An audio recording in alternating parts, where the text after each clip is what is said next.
So, good evening, everybody. I'm Bob Newhouser. I'm the president of the Electric Railroaders Association. I'm welcoming you to the October 16th virtual meeting. This is our 6th meeting. I believe we are the first of the clubs to have gone onto Zoom, but George Chason, who's with us tonight, has come up with a list. He knows of all the virtual meetings of all the traction clubs around North America. And so he keeps an email list. You can certainly chat with him privately if you want to know all the different traction shows coming up. Before I introduce tonight's speaker, I'd like to go through a few announcements, and you'll see it in your meeting notice, which you should have gotten as part of your bulletin. I have 4 brief announcements. One is, despite what you may have seen in the dues renewal letter for 2021, we will be continuing the bulletin on a monthly basis. It will continue to be a monthly publication. We did hear from you, and we're doing better on some of the other financials, so that will continue to be monthly. Second announcement is really for the New York, New Jersey, Pennsylvania, Connecticut group. We had the wonderful historic Roosevelt Hotel since January 2014. It's been widely publicized in the news and elsewhere. Unfortunately, that hotel is going to close at the end of October. So ERA is without a bricks and mortar home. We will be looking for another home in the next year. Given what we've heard in the New York area, Broadway won't open before June. Lincoln Center is not opening before September. So it may be a while, but regardless, I'm starting to see that we're getting far more people from outside the New York, New Jersey area, that when we do go back to live meetings by hook or crook, we will be continuing. We will at least continue, if not access by Zoom, if the speaker permits. We are recording the meetings and we are posting them on the erausa.org website. The final announcement, I first want to give a hearty thank you to those of you who have actually made a donation. We're going to start giving thank yous in the bulletin. Just in September alone, we had 116 people make contributions of all different amounts. It is really, really appreciated. Dues only cover about 30% of our expenses, and we do have other significant expenses. So ERA is a 501c3 tax-exempt organization. Your donation is fully tax deductible. You can do it with your dues renewal, or you can go on our website, erausa.org/donate. You can also donate online. Let me mention briefly next month's meeting. There'll be a little wrinkle in that. So it will be the 3rd Friday. It will be Friday, November 20th. The speaker will be Mark Kavanaugh from Oregon. We're getting a lot of speakers from all over North America now. We're no longer tied to New York. We had Russ Jackson last month. We have you today, Carl, from El Paso, and now we're going all the way to Oregon, which is wonderful. We will be starting that meeting 15 minutes early. We will start at 7:15. We are required in our bylaws to have an annual meeting. Used to be a separate meeting. We just tack on 15 minutes to the regular meeting before we start. So those are all my announcements. want to point out, I think almost everyone has been on Zoom before, but you have all the Hollywood squares here. If you still have your video on, please turn your video off so that our speaker, Carl Jackson, does not have any interruption. We have a lot of people on. We have 110 people, so it's a lot. And so there's always the potential. So I see at least 3 people with their video on. Please turn your video off. I will be muting all of you momentarily. As a matter of fact, I'm going to mute everyone now. It's a lot more than except you, Carl. I'm going to unmute you. So you need to unmute yourself, Carl. Okay, good. All right. Let me introduce Carl Jackson. His presentation is El Paso Streetcar, the 21st Century PCC. He's going to cover 3 areas of restoration of the El Paso Streetcar. I'll let him describe that to you. Carl's career spans 31 years in the transit industry, so this is the first actual running transit executive aside from Randy Glucksman, who's still active as a board member. We do have some retired transit executives, including our treasurer and myself. Carl is currently the chief streetcar officer for El Paso's Sun Metro Transit Agency, which operates the new El Paso Streetcar project. And he'll talk to you. He's actually gotten a promotion. He has several other responsibilities with the city transit system. As project management officer, Carl planned to organize, directed, and coordinated the construction, on-time delivery of the El Paso Streetcar project. That includes all the development of the functional administrative aspects of the contemporary street railway. What will be of interest to you, because at the end we will have open mic and open video.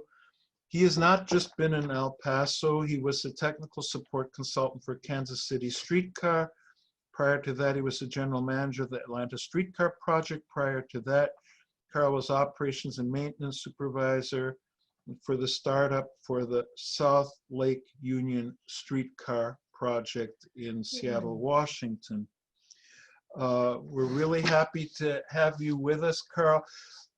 We keep the meetings pretty informal, so there is something called the chat box. So I remain available. If you have a question for Carl during the presentation, please put it in the chat to everyone. I will pick it up, and when there's a pause, I will ask Carl the question.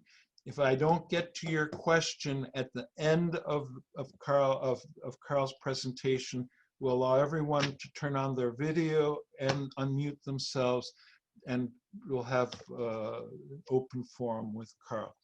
So enough of me talking. Carl, please take it away. You can now start your screen. I think I did permit you to open your screen. So go ahead, Okay. Carl. Well, hello, everybody. This is pretty exciting for me because having had the opportunity to do 4 startups has been really just kind of an outstanding career. Although today I was talking to Steve Bethel, some of you might know him. He's a regional VP for RATP Dev. Right now he's dealing with both the Tucson operation, Sunlink, and then also the Washington, D.C. streetcar. Well, Steve beat me. He's got 5 startups, and and I've known Steve since the Seattle days when he was at Sound Transit and I was at King County Metro. Great guy, really a good person. But anyway, greetings to everybody. And I'm particularly happy because I'm kind of dedicating this to both my grandpa and my uncle. And I was talking before, my grandfather came to the US from Santo Domingo in 1925. He was a fireman, the kind that shovels coal in the little tank steam locomotives that moves freight cars off of barges. But then he got himself a job with what was the BQT, Brooklyn Queens Transit, and later became the BMT. He became a mechanic at Coney Island, and this was about the time when Coney Island first opened in 1927. And he worked in the car shop for 47 years. His son, my uncle Sonny, went, when he came back from World War II, he was a CB, construction battalion, and he got a job as a motorman on the IRT.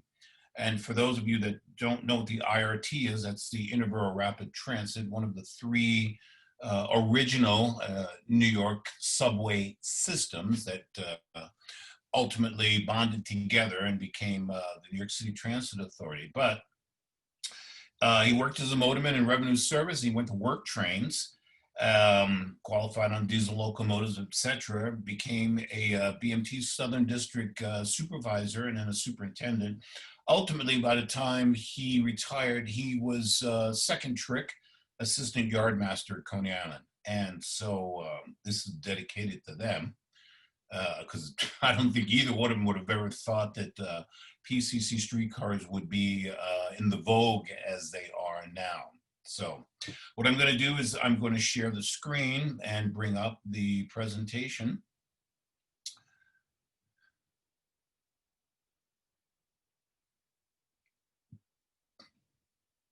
Okay. Can everybody see that?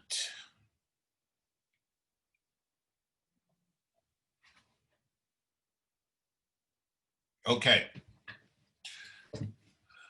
We're good, Carl. Okay, good deal. Then we'll move right on with this. So as the title indicates, this is the El Paso streetcar, which is the 21st Century PCC.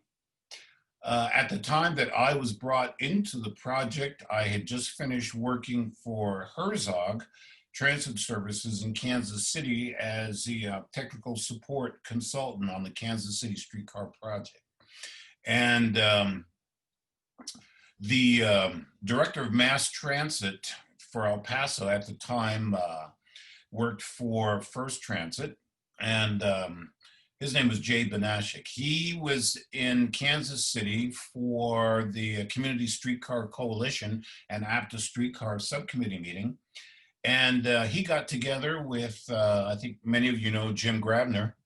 And Jim has been my mentor for about the last 10 years. And Jay and Jim kind of go back to starting a bus service in Providence, Rhode Island. So, you know, that was a while ago.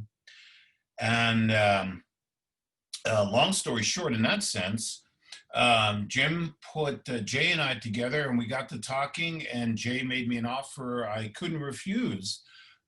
Said, would you like to come to El Paso and handle the startup management of the El Paso streetcar? And we're bringing back heritage PCC cars. And I almost passed out. I thought, wow, this is like, what kid could have such a great dream in that sense? You know, that's fantastic. So obviously I accepted the offer. And by the time I came aboard the program, 6 cars had been selected.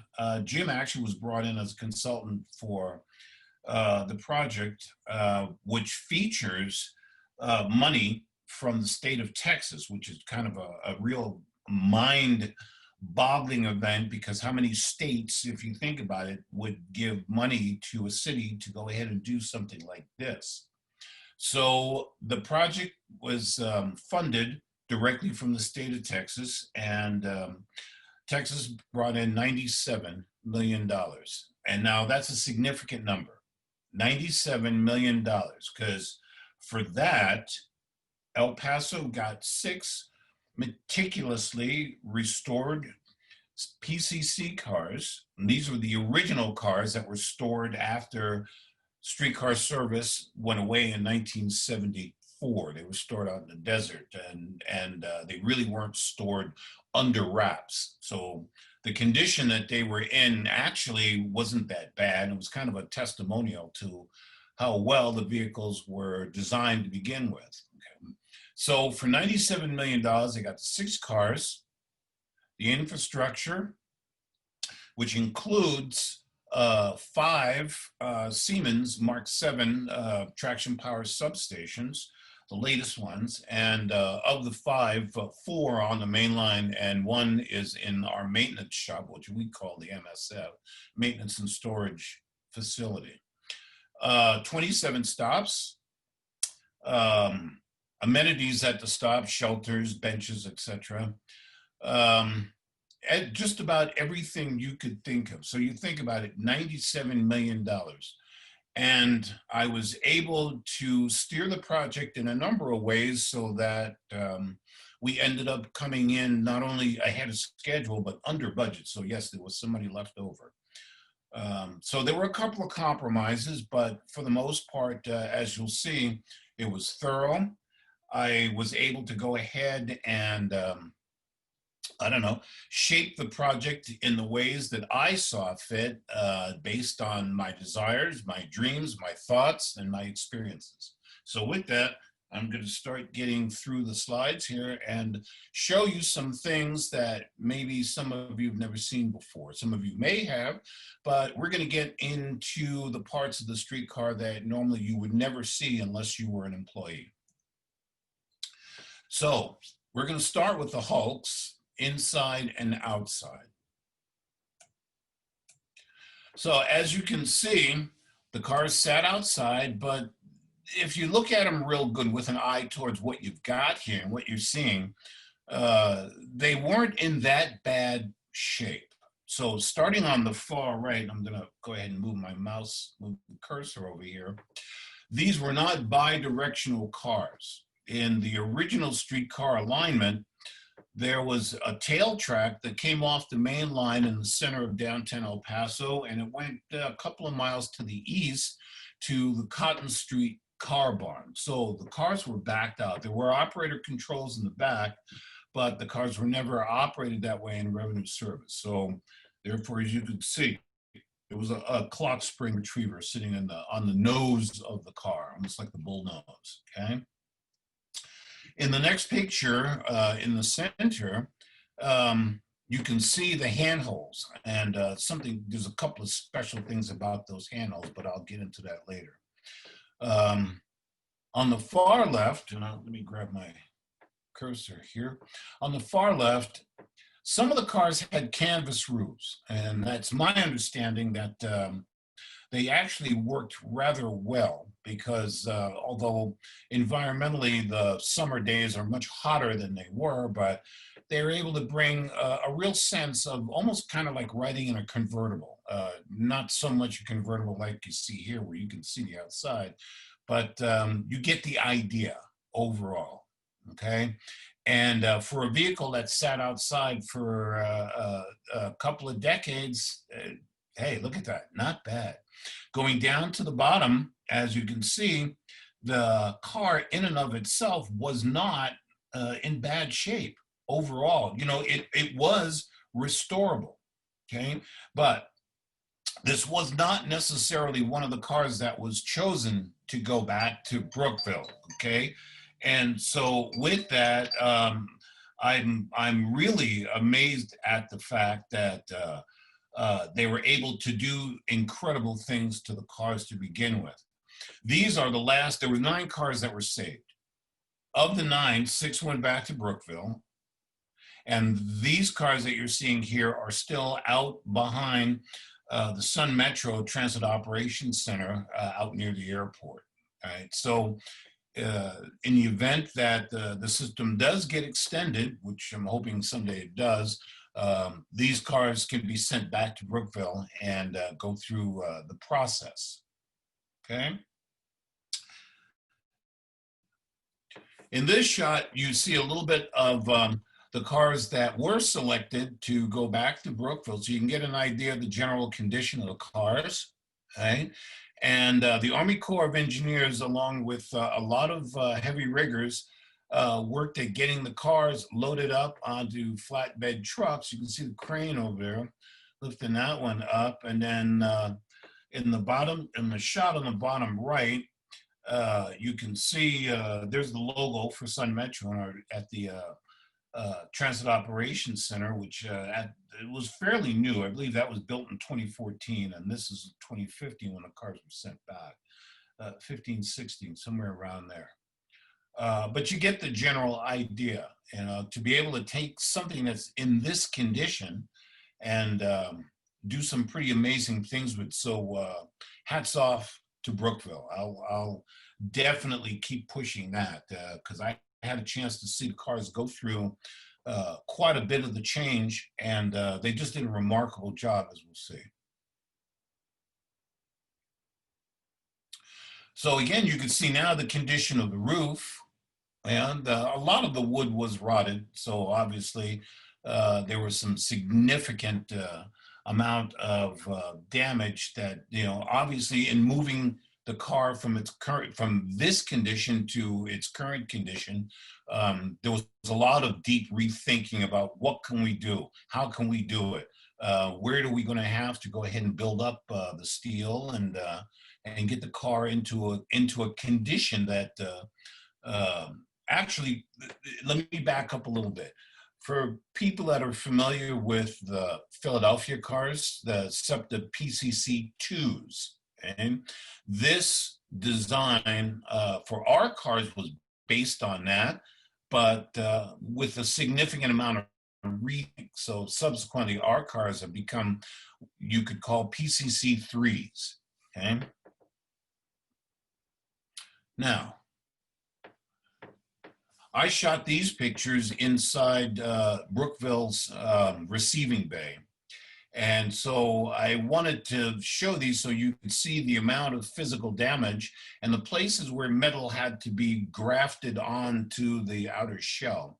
So you can see in the back equipment section area how the metal had deformed over time, and certainly some of that might have been physical damage from pushing or shoving, maybe a rear accident or two. You could see the amount of rot that went into one of the areas. Let me back up here a second. You can see the amount of rot around the anti-climber area. And looking over in the picture on the left, the markings on there were the stress points that allowed the body shop guys to come in and get a good idea of what they needed to do in terms of grafting or repairing the metal. Okay, so those numbers are Brookville codes for where they wanted to and how they wanted to repair the metal.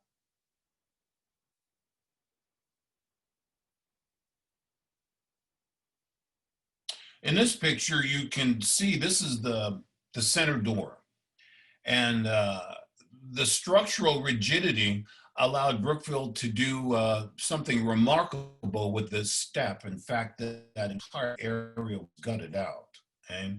But again, you could see the amount of rot where the metal was, but a lot of it was recoverable. Let's use those words, recoverable. Okay.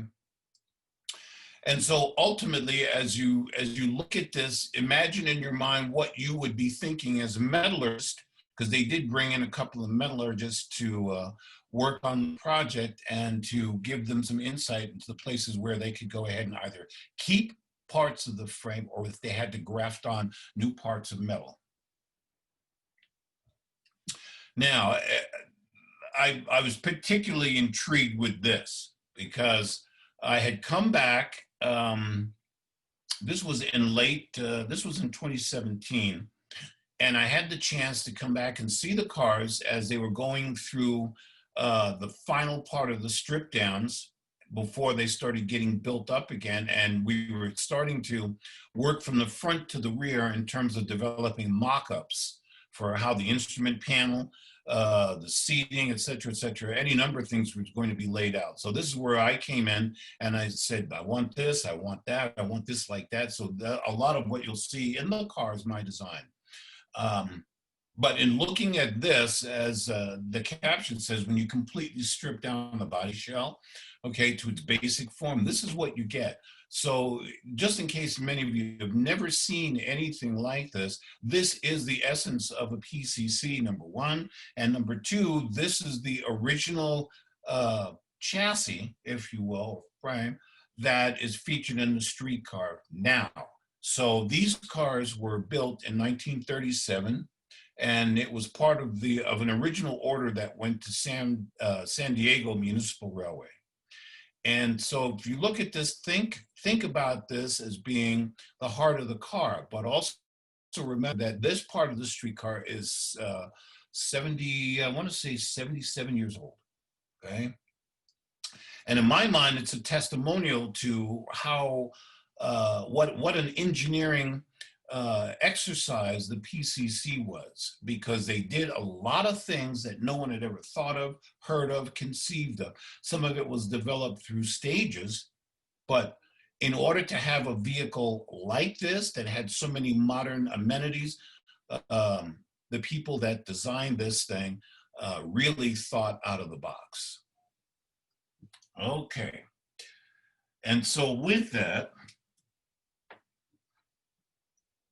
I wanted to go back to one thing and actually show you the handholds again, okay? So now just keep those in your mind, okay? All right, the picture on the right, some of you might recognize, that's the car's kingpin. That is the original kingpin. The project was stalled for a little bit because Brookville wasn't sure how much metal fatigue was induced into the kingpin. Looking at the picture on the left, and let me get my cursor here. All right, looking at the picture on the left, this is the socket hole of the kingpin. So the kingpin itself is not filled. Somebody asked me if it was filled with buckshot or iron. No, it was hollow, okay? It was reinforced with double sleeves, okay? And then going back to the picture on the right, that kind of donut looking thing, that's known as a convex washer. So essentially that's, as you can imagine, the anti-slip bearing that goes down into the truck frame, into the bolster. So that's what the streetcar sits into when it goes onto the truck and allows the truck to pivot. This had to be magnifluxed to make sure that this was that there was no metal fatigue. And again, they brought in two metallurgists to make sure that they could get away with that. That was kind of the key to the whole thing, because if these kingpins were fatigued beyond the point of reclamation, Brookville wasn't sure that they would be able to progress the project. Okay, looking at the picture on the left, you can see the structural rigidity in it and how the pin was formed in sort of like a little spider with metal channel steel extrusions coming off it, you know, in multiple directions. Okay, and as you can see there with the chalk markings on there, this was car 1506, which was the first car we got back. Having said that, that was car 1506 in the 1970s paint scheme. And I flew back and saw that and almost started to cry because I couldn't believe it. Look at that. That's what can be done when folks get together and they know what they're doing. And we'll get into the specifics of what they achieved with that as we go forward. But as you can see, to come back to Brookville and see that car, I was speechless for a bit because the accomplishment was stunning, okay? That's the next paint scheme, which was actually the 1950s paint scheme. And if I'm not mistaken, I believe this resembles the National City Lines paint scheme that some folks are familiar with from Los Angeles. Pretty. There's no two ways about that. That's the fruit salad, as they call it, okay? And there's the 60s paint scheme, and I call it the green stripe. I almost wanted to call it the Green Hornet. A couple of interesting things here. If you notice, he retained the pullouts for a technician to climb up the side of the car. Not that we use that, mind you, but you can see those guys here. The two flashing red lights, these two lights here flash, by the way, when the streetcar is stopped and any of the doors are open, right? So the operator can see those lights flashing and have that attention drawn to them to let them know that the doors are open. And also for the public, so the public can see those lights and they understand that that's happening. There is the ADA icon, decal, to indicate that that center door now has a wheelchair lift in it. And we'll be looking at that in a second. Over to the right, this is one of the external speakers. So there's speakers on both sides, outside, and of course, there's a full public address system. Now, controlling the volume of the public address system relative to sounds outside the car, this is a condenser microphone right here. And if you're getting a quiz now, this would be the ace breaker test question. Yes, that's a condenser microphone, okay? So essentially it's a noise sampler. Carl, I just want to break in to tell the group, of course, you and your agency were outstanding hosts last September to ERA in El Paso, but you know, the cars are beautiful, but what is even more stunning in contrast to the Philadelphia PCCs is that when you're riding these cars, they still sound and ride like PCCs. They're not a PCC shell, and I think exactly. And I'll be getting into the. You'll get into that. Great. Yeah. Thank you. Down here under that condenser microphone, this is one of the vents for one of the traction motor blowers. And right next to that, this is a storage compartment. There is a pendant controller in there, so the operator can take his or her key and pull the key out and lock their auxiliary control panel on the side, and I'll get into that, and then come out and then open up this little cubby right here and pull the pendant out, and that is the control pendant for operating the lift. Okay, so the operator takes that out, power is keyed on from that, and then can operate the lift. I had a moment of sheer brilliance, and in doing these pictures, because my wife, who's way smarter than I am, told me it looked pretty cool. These are actually kind of in the presentation brain dead. Anyway, these look like photographs. I couldn't think of what the name of the presentation application for a second. That happens. But anyway, look, it looked like little photographs, you know? Hey, the things you think up sometimes. So the last picture of that certainly shows how neat the graphics were for the original El Paso City Lines decal, and that's gorgeous.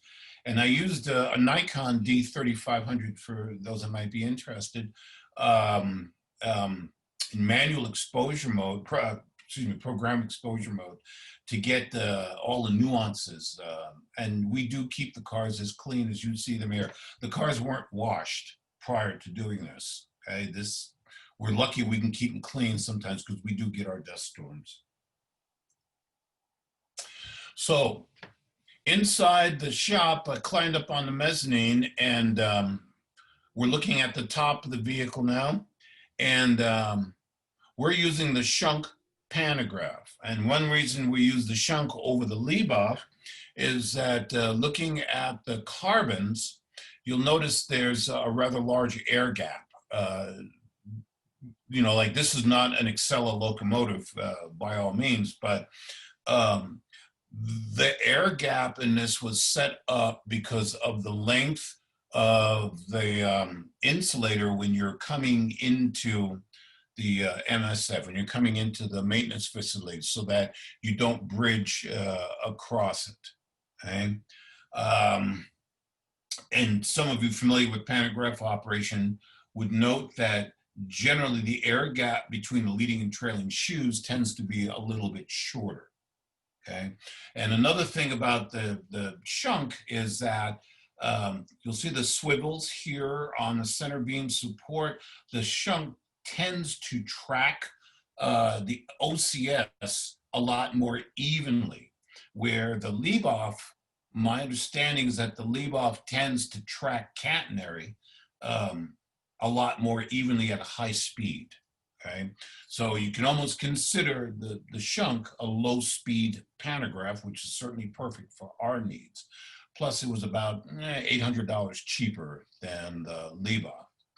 This little box here on the left is the high-speed circuit breaker, and that's something that we control manually during the startup sequence.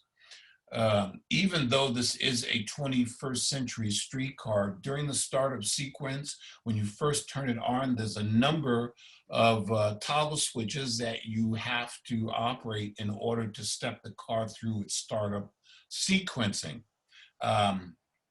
Some of that is because of the nature of trying to graft a number of these components together and control them using the Brookville propulsion controller and the ILVU, but a lot of it is just by the nature of trying to reduce the amount of active electronics in order to achieve a startup where flipping a switch or two in sequence is good enough. It's not an issue. Okay? And you'll also notice that the deployment spring terminates here, but it doesn't have that big shock absorber that some of the other pantographs have in order when you raise it. Okay, moving forward, this is the braking resistor. Now, we had a problem with the first three cars initially because of the capability, I'll use the word, capability of the braking resistor was underestimated at Brookville. So subsequently, they had a smaller one that was overheating as we brought the car down 10% grade during testing. And so we had to kind of shut down testing off the hill, and we could test in our downtown loop. And for those that don't know, El Paso Streetcar has two loops. We have an uptown loop that goes up to the university and down back into the downtown core. And we have a downtown loop that kind of circles downtown, goes through the Old Town area. And then, so essentially the alignment resembles a figure 8. Okay?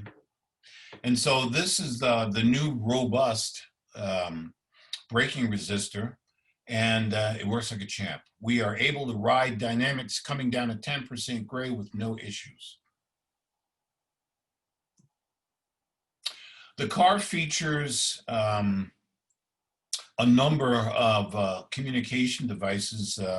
We've got GPS trackers, AVLU, there's another AVLU unit mounted in the back window. We've also got the usual trapeze. Well, I won't say usual because a lot of systems use trapeze for headway management. So these are all those antennas on the roof. There we go. Thermal King air conditioner, and it's calibrated for a tropical climate because, as some of you may know, it does get really, really, really, really hot in El Paso.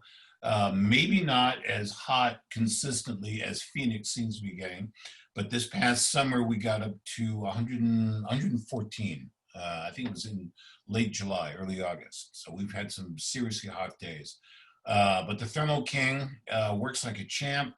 I have them set for a median temperature of 71 degrees. So regardless of what's going on outside, it'll stay 71 degrees inside the car. And we use a laptop, by the way, to configure and manage a number of the streetcars. systems, because in the 21st century, that's what you do. Even our bus fleet. And by the way, I do wear 3 hats. I have the streetcar system, and recently they approached me and said, either you take over the buses or we're going to beat you to death. So now I have the fixed route buses. So all the buses belong to me. And then also Sun Metro's facilities, our buildings, our irrigation systems, water drainage, air conditioning, you name it, they're mine. It's a lot of stuff, but it's all interesting. And so I try to stay on top of it. Unlike some of my peers, though, I like to get out, talk to my technicians, grab a screwdriver or 2 once in a blue moon and just be a part of what's going on, because if somebody has a question about how the systems are running, I like to be able to give them an honest answer. Okay. Carl, I had a question here. For all the tons of parts on this, the question was, what's a pantograph cost complete? So obviously pantograph wasn't the part of the original equipment. Do you happen to recall? Not off the top of my head. We had to replace one, but it was replaced under warranty. So I haven't had to buy one. And I've got 2 spares sitting in the crates. But I did have to buy, I'm sorry, go ahead. It was part of a package. It was part right, of it was part of a package. And I did have to buy a leave-off pantograph in Seattle for South Lake Union streetcars, in Innicon Trio 12 cars. And that was $2,200. Okay. And that was in 2013. Okay, great. Thanks. Mm-hmm. Okay, where we are now is on the mezzanine, looking out over Bay 1. So there's 2 bays, Bay 1, and then to the right there is Bay 2.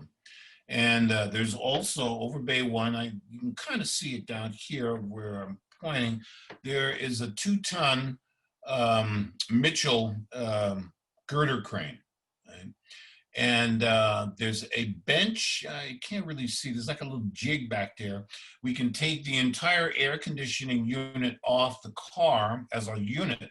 These gates open up here and the unit can be brought up on and put on that it's like a little trolley kind of, to work on the air conditioner if we needed to replace the entire unit in that sense. And this unit over here, and right now we're facing east, by the way, because the building is orientated east-west. This is a hydraulic wheel press here. It's a bearing press, if you will. The building features a lot of skylights, so there's a lot of natural light in there. And for keeping the building cool, we use, we call them swamp coolers. They're evaporative coolers. Up on the roof of the building, but they work rather well. We haven't really had a lot in the way of discomfort for the technicians when they're doing their preventive maintenance tasks. So now we're going to get into the trucks, and I'm going to go kind of slow with some of this because when you get to the trucks, I know everybody likes to get into the mechanicals at that end. So again, these are all pictures that I took in the hope that they'd be used for something like this. So there's a lot of high definition information here. Okay. I took these pictures when I first went back to Brookville. This was one of the trucks that came off of 1506, and one of the things that fascinated me was the brake rigging. So that's over here in this picture on the left. Many of you could be very familiar with that, and make note of these flanges where the riveting pivot is mounted.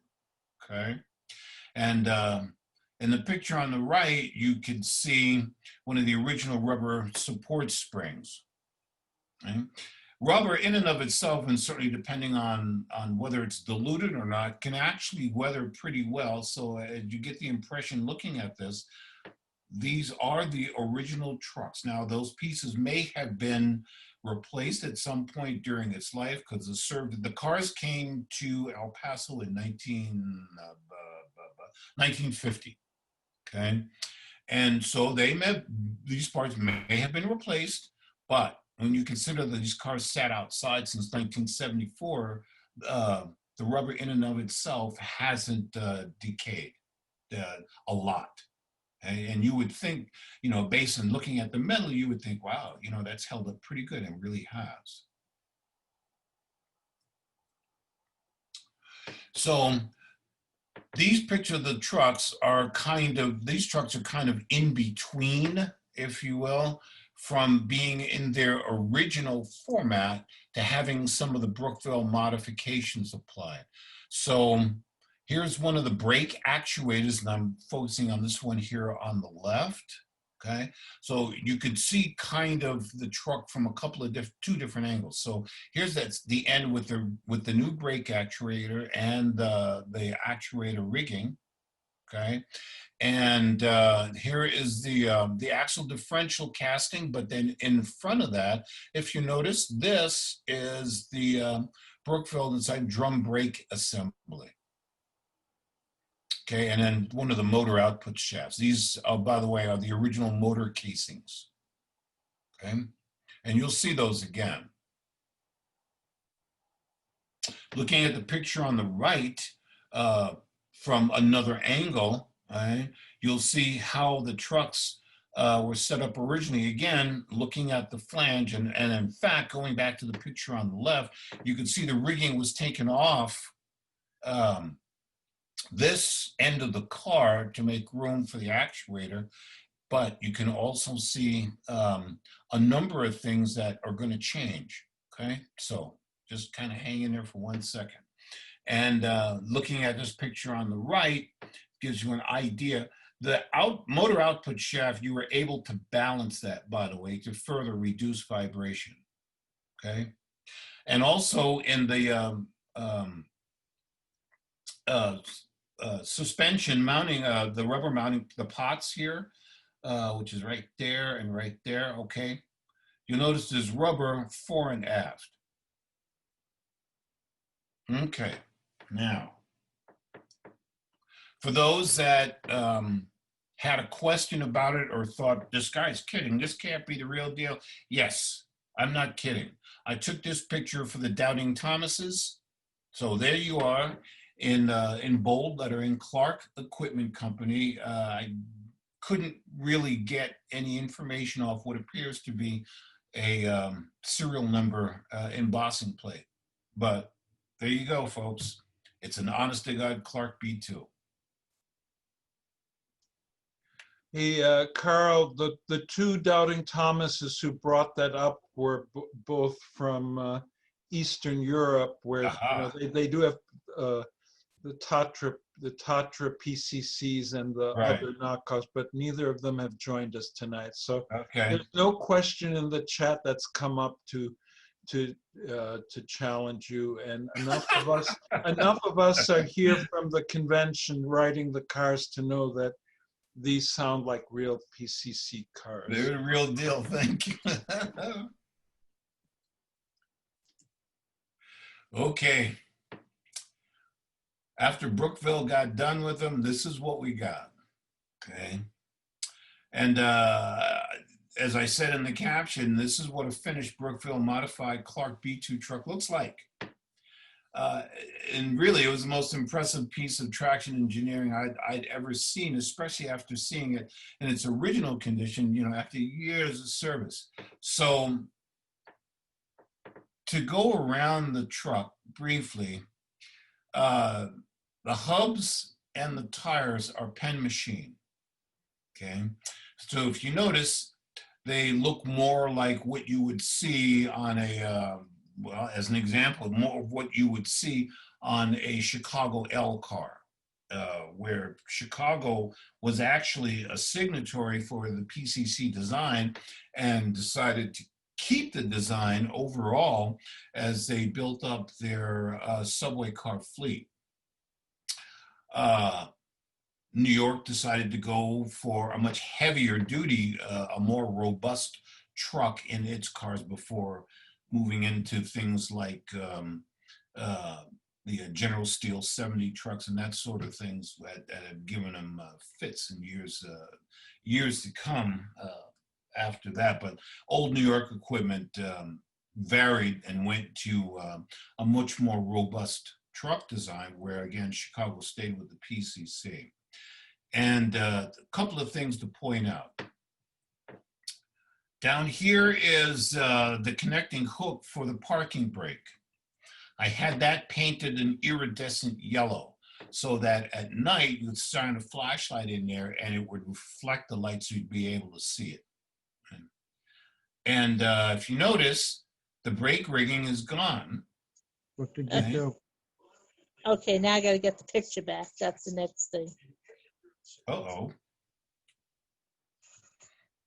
Oh, hopefully you can get the picture back. Okay. I'll be focusing in a little bit further so that you can see some of this stuff, but in this part of the truck, if you notice, the rubber supports are gone. Now there's a double helical coil spring. Okay, let me go to another picture here. Okay, so now you can really see down into the truck and you'll notice some similarities, right? There's the connectors for the traction motor. Actually, I just had those. We had a problem. We detrucked the car. The technicians reversed the connecting leads and the car wouldn't get up over 5 miles an hour, right? And the last thing I told them when they came to me and they said, we're going to be detrucking, it was car 1512. And the last thing I said, because they had done this once before, the first time they detrucked, I said, okay, be mindful of the motor connection leads. Okay, don't reverse them. So what they do, they reverse them. So now I've had them set up so that the leads have been painted with porcelain paint, red and green. And then also the boot covers for the connecting cables, high voltage cables, are red and green because the connectors aren't keyed. Okay, so the rubber spring to the left over here is still there. That actually is a rubber spring. And then over here on the right is a coil. And they're horizontally opposed to each other. So in this corner, you've got the coil spring, and then across, right, adjacent to it, you have another coil spring, so they're crossed. Okay, there's a brake actuator. Okay, and this device right here is a heavy-duty rotary shock absorber. There's one at each opposite end of the car. Okay, so there's one on the right-hand side as you look over here on this truck, and there's one as you look forward up here on the left-hand side, right? And it eliminates the tendency of the car to yaw because it's slightly top-heavy with the air conditioner on the top. An interesting thing about this shock is that, number one, it's got brake fluid. If anybody's familiar with the old British Leland cars that had rotary shock absorber, I used to have an MG. I had a 1964 MGB, and it had rotary shocks. And you filled this reservoir with Girling brake fluid, right? And then you could adjust it for tensioning. And this is pretty much the same thing. You can adjust this for tensioning. Okay, so once the adjustments are made, these things have worked amazingly well, and certainly as anybody who's ridden on these cars can tell you, they're like a magic carpet. They're incredibly smooth running.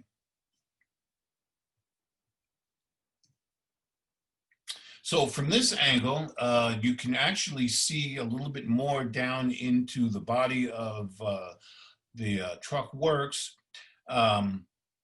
Because of the copper bearing that's here, I like to keep, this is one of our spares, I have the staff keep them covered because we do get dust, a lot of dust in there, so I don't want that to get down inside there and pollute the lubricant. And here's the blower port on top of the traction motors. Now, we went to an auxiliary cooler. I call it the coffee can, and you'll see a picture of that. And if you notice, again, these are the original motor casings. They were self-ventilating, but because of the hills and also the extra weight of the car, these cars weigh in at 48,000 pounds. They weren't going to handle it with the original self-ventilating port. So that's why we added the forced air cooling. Now, what looks like a little gear here is actually a shutter wheel. Remembering what the original instrument panel of the cars looked like, so you didn't have a speedometer. Okay? You had either an ammeter or an air electrics. You had an air gauge or both, depending on how the individual property had their cars configured when they ordered them. Okay? This is a shutter wheel, and we'll get into what that does here in a second. Okay, but again, you could see a little bit more about how the PCC truck, if you've never seen the truck sitting out by itself, you get a real good close-up of how well the motors and the mechanicals were integrated. So everything is 90 degrees, not 90, 180 degrees displaced. So this motor here has the output shaft pointing towards the left, and this motor here has the output shaft pointing towards the right.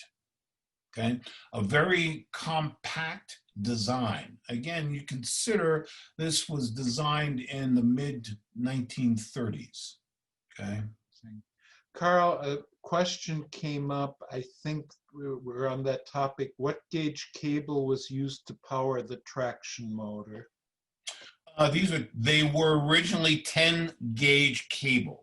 Okay, we were concerned about that, so I have 2 8 gauge cables sitting around just in case we ran into a problem. That actually brings up another question, and it may not be your property, but it's probably a common property. It was about Market Street Railway, how they maintain spare parts, and I guess the question can be for you, is that an issue, having spare parts for these No, during the procurement, we had 2 cars worth of spare parts pushed to us, right? And anything that we would have come across, and this being the beauty of a 100% American heritage design, any number of things I could go ahead and have produced locally at local machine shops. Oh, that's versus the cars that say come from the Czech Republic or something of that nature. It's really easy to get parts for the most part. And then of course there is the PCC graveyard in Pennsylvania, where if we really got into trouble, we maybe haul a couple of carcasses out of there. So probably Market Street Railway is probably similarly blessed. Just for the PCC cars, for the foreign cars, they may have a problem. Yeah. If anybody knows Carl Johnson, who used to be the superintendent at the Cameron Beach, Carl and I stay in touch. Mm-hmm. And I think his biggest problem car essentially was I believe it was a Brill from Lisbon, Spain. Okay. Mm-hmm. Okay. So, and that was in I would say 1925 or 1927. Oh, okay. Okay. Some of you, if you've been on the municipal railway any length of time, may have ridden on that car. Yes. Thank you. Okay. Standard magnetic track brakes. Now, this is the same track brake mount. Okay, it's just been cleaned up, and in cleanup it lost the embossing. Okay, the support springs are different with different adjustments. Okay, and the track brakes, ours aren't as robust as the San Francisco ones from Muni. Ours are 24 volt versus 36 volt, and we kind of found out about that in an odd way. One of the cars came equipped with the San Francisco track brake actuator on it, and so during testing we couldn't get the track brake to work. It wouldn't energize properly, and so the Brookville tech, we had Brookville support on site, until earlier in 2020. It was part of the contract, and we had them on site until April this year. But during the delivery and testing phase, there was actually 2 that were on site, and then they alternated as we got further into the program. Jonathan Boer, just a tremendous guy who's now their field support manager, was on site here with us. And after a little bit of troubleshooting, we figured out what happened, because the coils weren't energizing all the way well, because we were only programmed to energize the track brake coils to 24 volts. So that's why they weren't giving that snap, right? And applying properly. Still the same sort of a robust mounting configuration, but as you can see, cleaned up significantly and easier to adjust, because instead of having the single adjusting nut at the top, we've got 2 locking nuts. Now this is obviously, you can see it's so clean, it is the spare. But now I've had the techs go ahead and use Loctite blue instead of Loctite red, Loctite blue, once the adjustment's made, to go ahead and keep those from slipping. Okay, we tried adjusting nuts that had the nylon inserts, but we found out that because of heat, not only within the structure itself, but ambient heat, and the car's sitting outside with the sun beating on it, that wasn't working. So we went back to a standard type nut, but then just once the settings are made, if they have to be adjusted during PM, go ahead and put Loctite blue on them.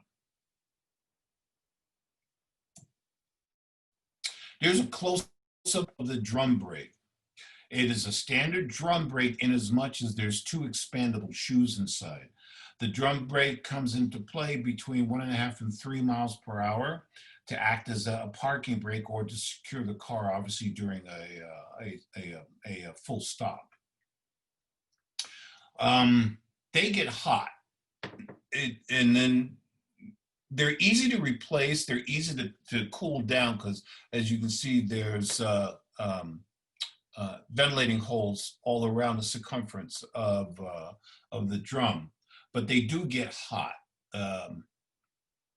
They work fine. One of the things I'm looking at is maybe perhaps trying a different shoe, a different composite shoe, because I'm doing that for a couple of things, including the lube sticks, but I'll get into that. Carl, there was a question on I know we're going back to the traction motors. The question is, are the traction motors the original DC traction motors, or retained? Are they AC? It says, particularly considering the variant of the Westinghouse 1432 motors used on the San Diego El Paso cars are very difficult to source parts for today. So I guess question is, what is the character of the traction motors that are on the car? The traction motors, at best that I know, are based on the Westinghouse. The rotors are essentially 21st century rotors. The stators have been wound with a different composite around the coils. Mhm. Other than that, I don't have any other information. Okay, thank you. Mm-hmm. Now, in these 2 pictures, the one on the left, one thing we did not want is during while the car goes around the curve, to have it sound like it's the Chicago L, because that was not going to work. So I contacted the Calsan company, because I had used their products in Seattle. Calsan makes lube sticks. And the lube sticks, as you can see, pointed to the juncture between the flange and the tire, right?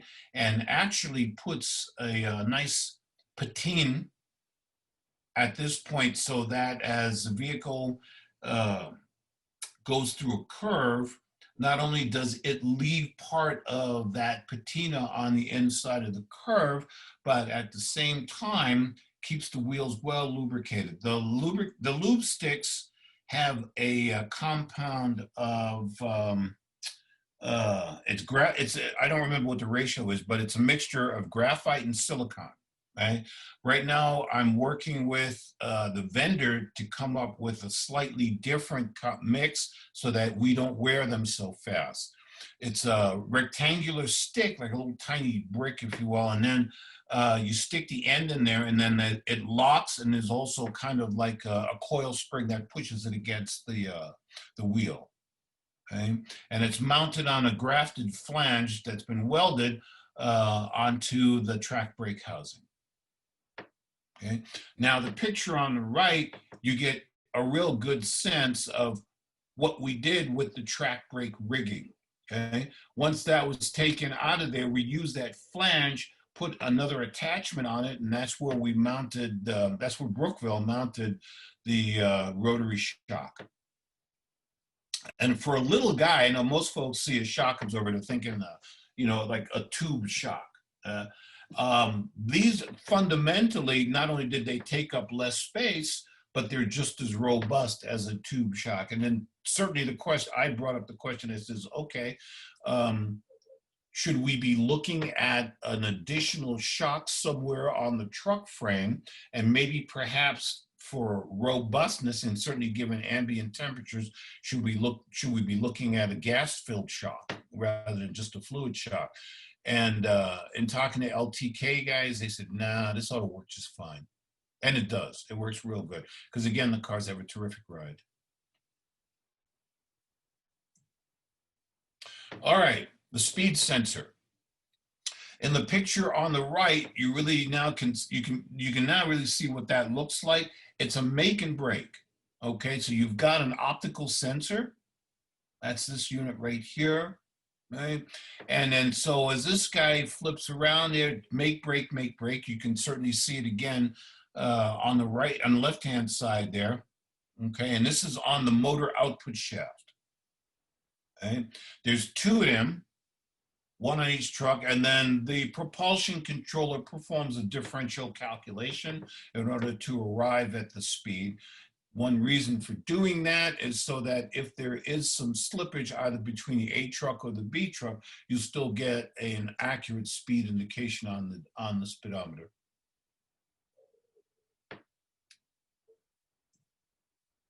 Underneath one of the vehicles, we do wash underneath the vehicles. I've got a steam generator. I've got two of them. I've got one that's in the wash bay that's fixed to the wall. Then we also have a little small portable, so we can get down there and steam things up pretty good.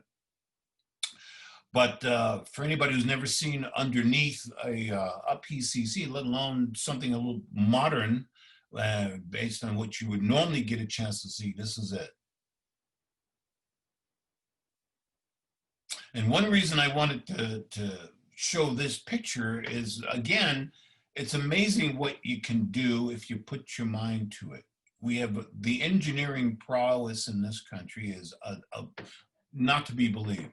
And this is to show that we haven't lost it. We just really maybe don't utilize it enough. I was part of a group for a while, some years back, that was trying to bring back the Pennsylvania GG1 locomotive. It's not impossible, but the biggest pushback, oddly enough, for example, you know, you've got the PCB transformers. The issue there, of course, is, you know, they leak, they're old, et cetera, et cetera. A Swiss company called ABB makes equipment to replace that. Now, the problem, of course, was the dyed-in-the-wool historians, while it's not going to be a GG1, well, it will always be a GG1, all right? If you have a heart transplant or you're using a pacemaker, okay, you will still be John Doe, okay, before and after, right?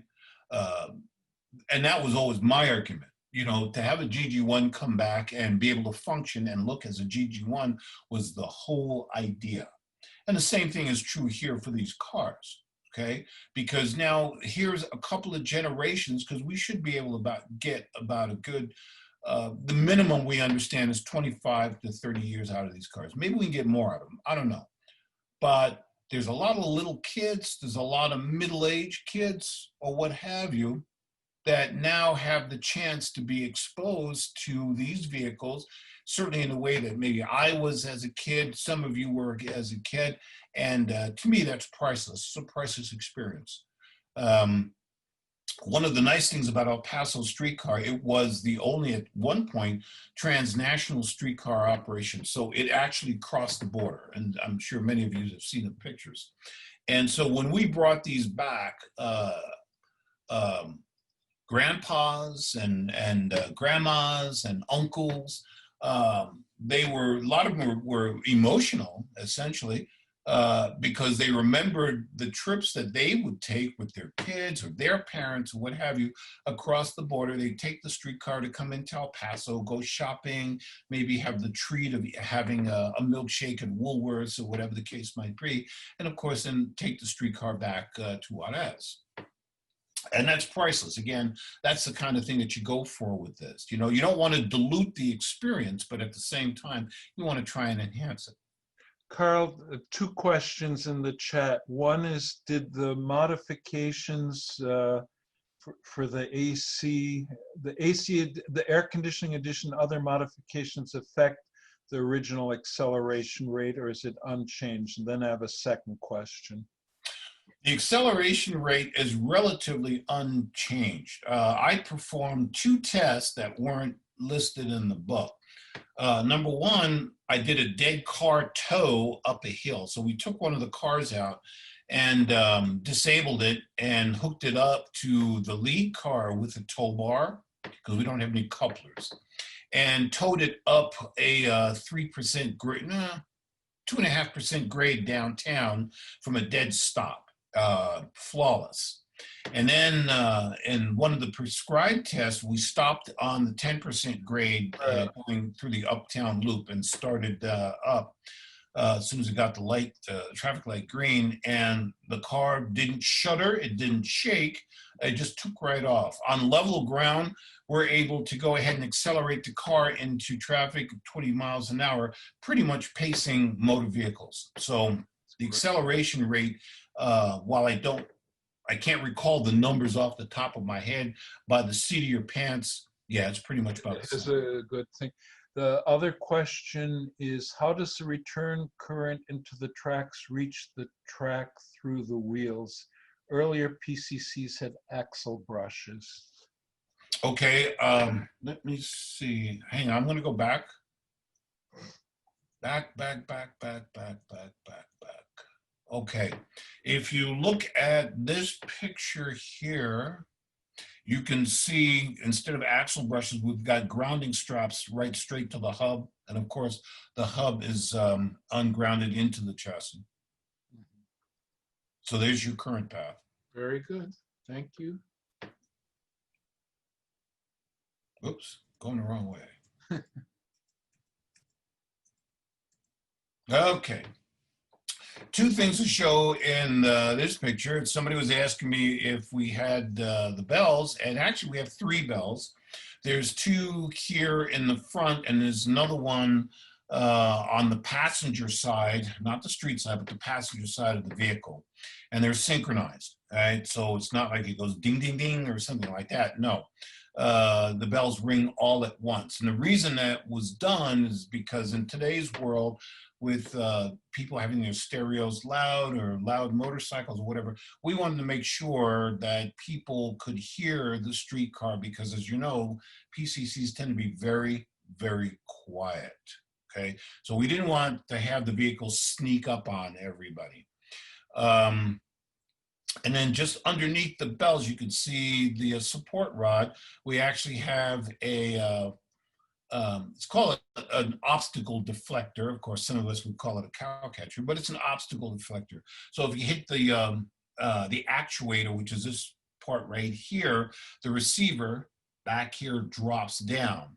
And so depending on what the object is or the size of the object, the receiver can go ahead and scoot it up out of the way.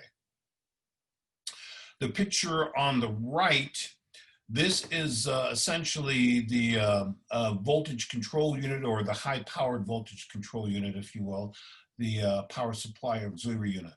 So high voltage from the OCS comes straight down into this guy, and it distributes 120 AC for 40 AC, 30 plus or minus 36 DC, plus or minus 24 DC, and plus or minus 12 DC. And it hangs down below the skirt. It's not a low profile unit, so, but we don't have any clearance issues, so you know that hasn't been a problem. Just above it is the receiver for the tow bar, and there's a dress plate that goes right across that. Okay.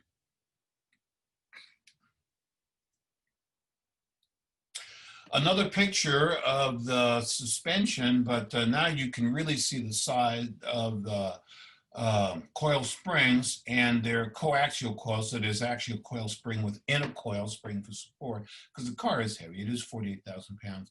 And you get a really good view, not only of the linkage for the rotary shock, but then also on that picture, but also you could see, it's not a big unit, right? But it's amazing how well it works, and certainly you can see the Zerk fitting, so we keep everything lubricated. Our biggest enemy environmentally here is dust, all right, and composed of just plain dust, but also fine grit sand.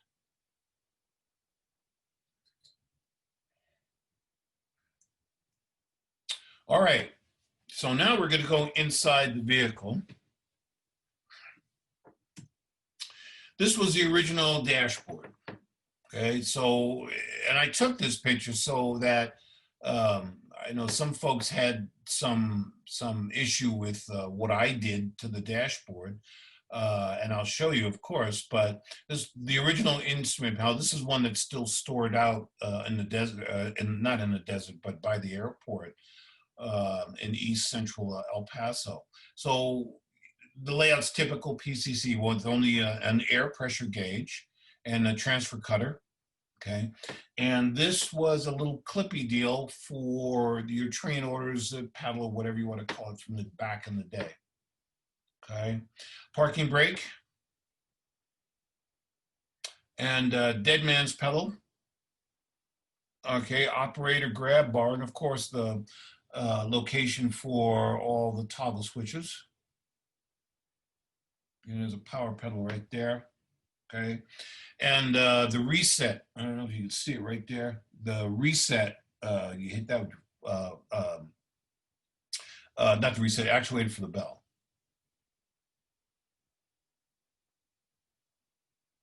Okay, so once Brookville got to the point where we could start looking at a mock-up of what the interior, especially the driver's station, what that would look like.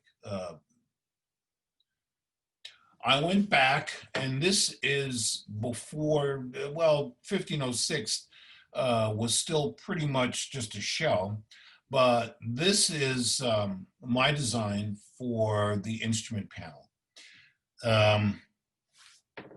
The reason that I did it this way, because I know people were kind of getting on me about, well, that's not a real panel. It is.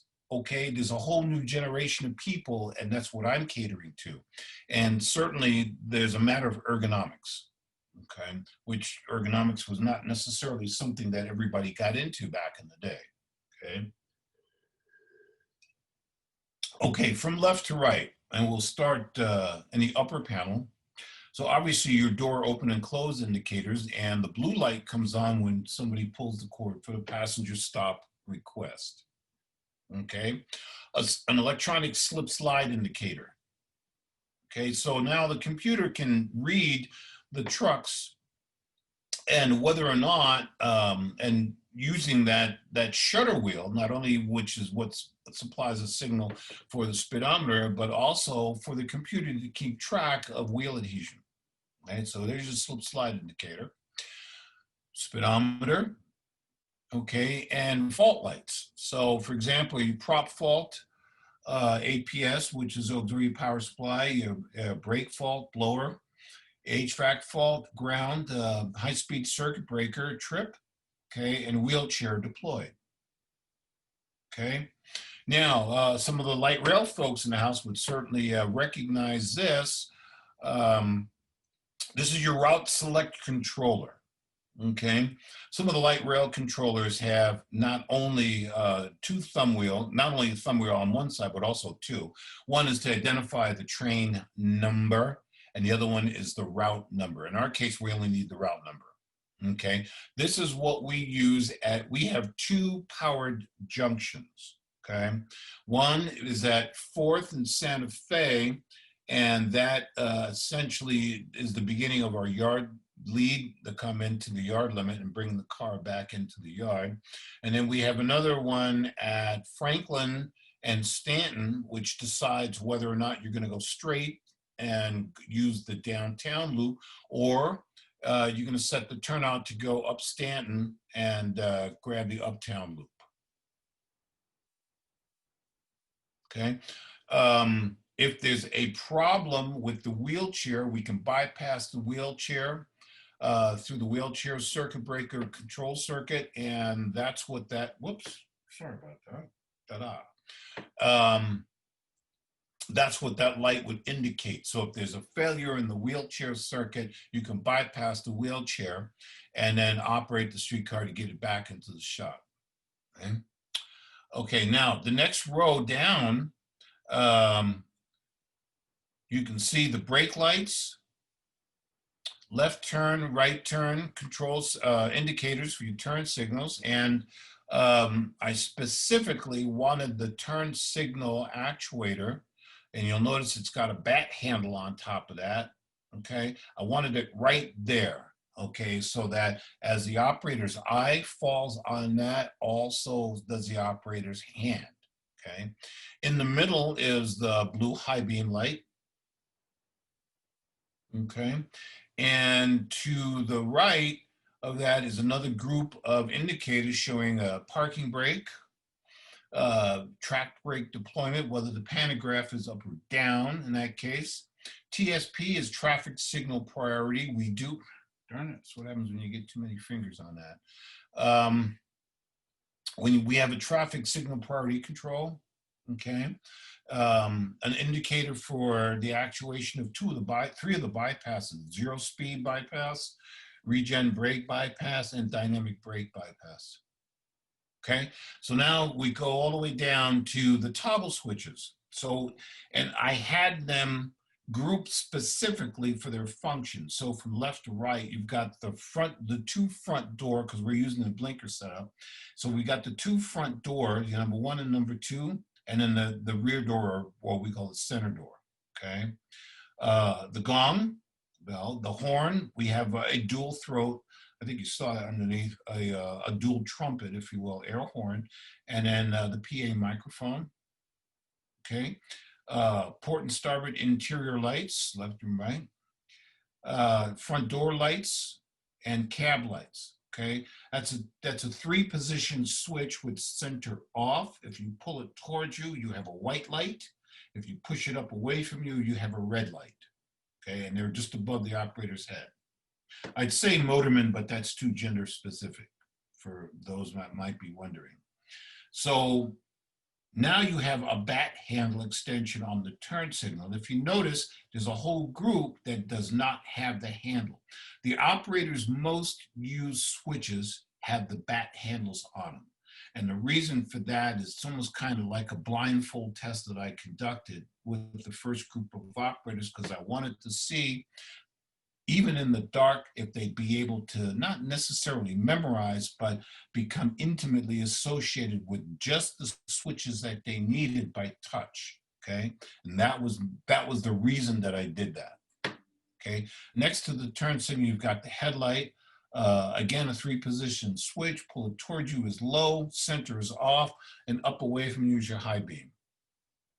Okay, the hazard flashers, and then next to that, the operator's local cab heat and defroster.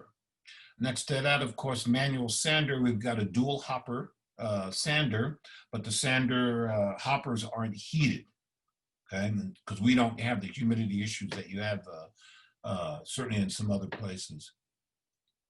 The up and down, the pantograph operating switch, the traffic signal priority switch, and you can energize the backup camera independently. So if you just really needed to see what was behind you in an emergency, and say maybe you needed to back up the car and there was no one available to back you up or flag you through, you'd be able to turn on the backup camera and have some idea what's going on behind you in that sense. And then next to that toggle is 2 blanks. So I could add, I did that so that going down the road, we'd be able to have the instrument panel space to add additional toggle switches if necessary. Okay, so here's a mock-up of the original electronics cabinet, and this was behind the operator, okay?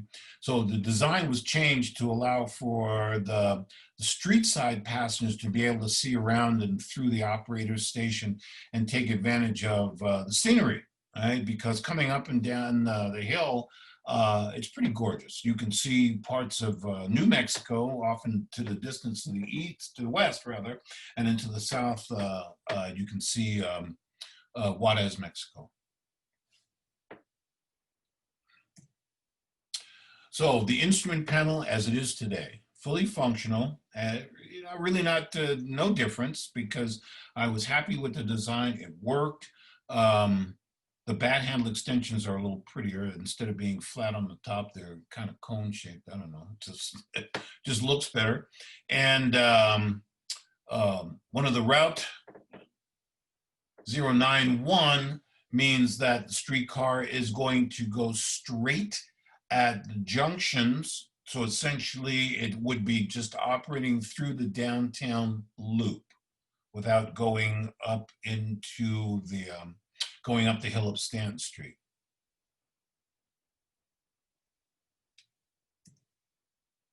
Now, with the car in its present condition, as you can see, that bulky old equipment cabinet had to be reduced. And so this is what we came up with, okay? The handle on that equipment cabinet serves a dual purpose. If there's a passenger that requires a little help to stand up or wants to hold on to something, they can grab onto that. But then also, when we remove that door, as you can see, there are 2 square key holders right here and here, okay? This entire panel comes off to gain access into the streetcar's electronics.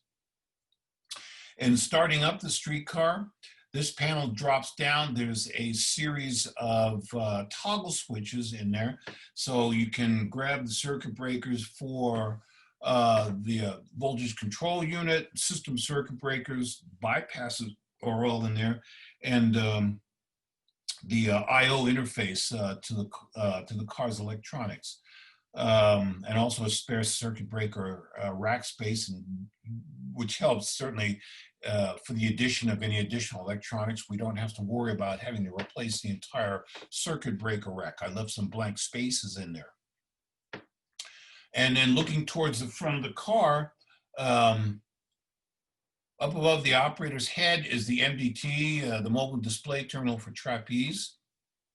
Okay.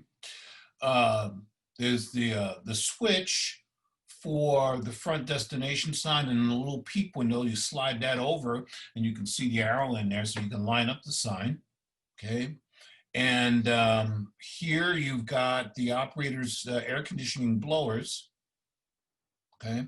And the left and right monitors that kind of take the place of rear view mirrors. There's some things that a mirror doesn't replace. Because one thing about a mirror is that you've got depth of field behind you, okay? Where the electronic means doesn't do that. It captures the visual, but it doesn't give you the depth of the image that a mirror does, okay?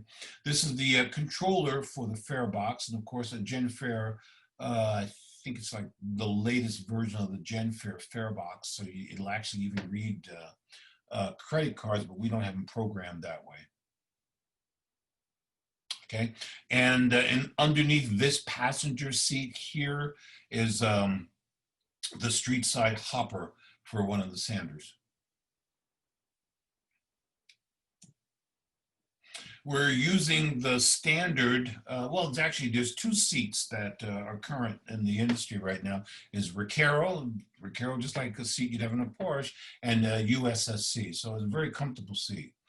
It is skewed slightly towards the inside of the car because we had to make space for the operator's auxiliary control panel.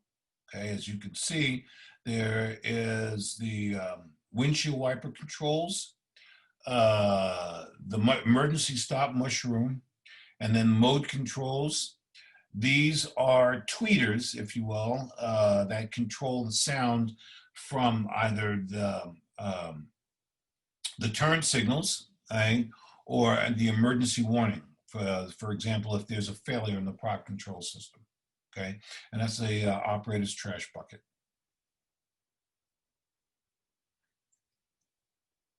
There's another view, and this actually would be you can use this as a holder, say for a travel brochure, a timetable, which we don't use that format timetable. And plus we don't run on point-to-point schedules. We use headway management.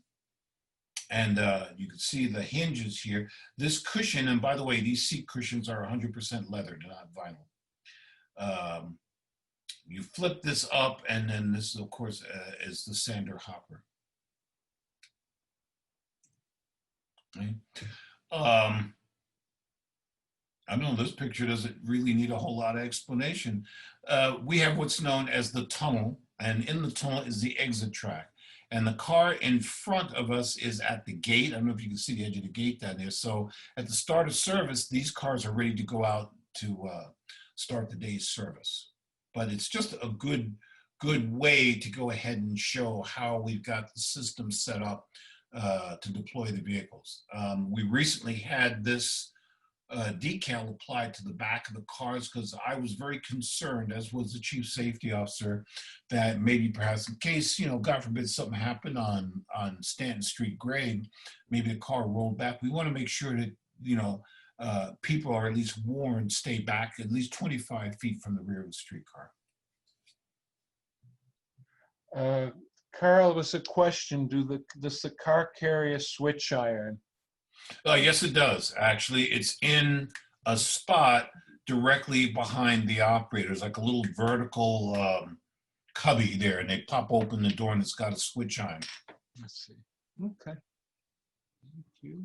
I had all the switch irons wrapped in yellow and black tape that had the gnarly grippies on it so that it won't slip out of your hand and you could see it at a distance in the dark. Amazing. Okay. And, like I was saying before, you look at the monitor, these are REI high definition monitors. One camera catching the scene worked out pretty well. So you could see what you see in the mirror, but then you can also get an idea what you see in the monitor, in the high definition monitor.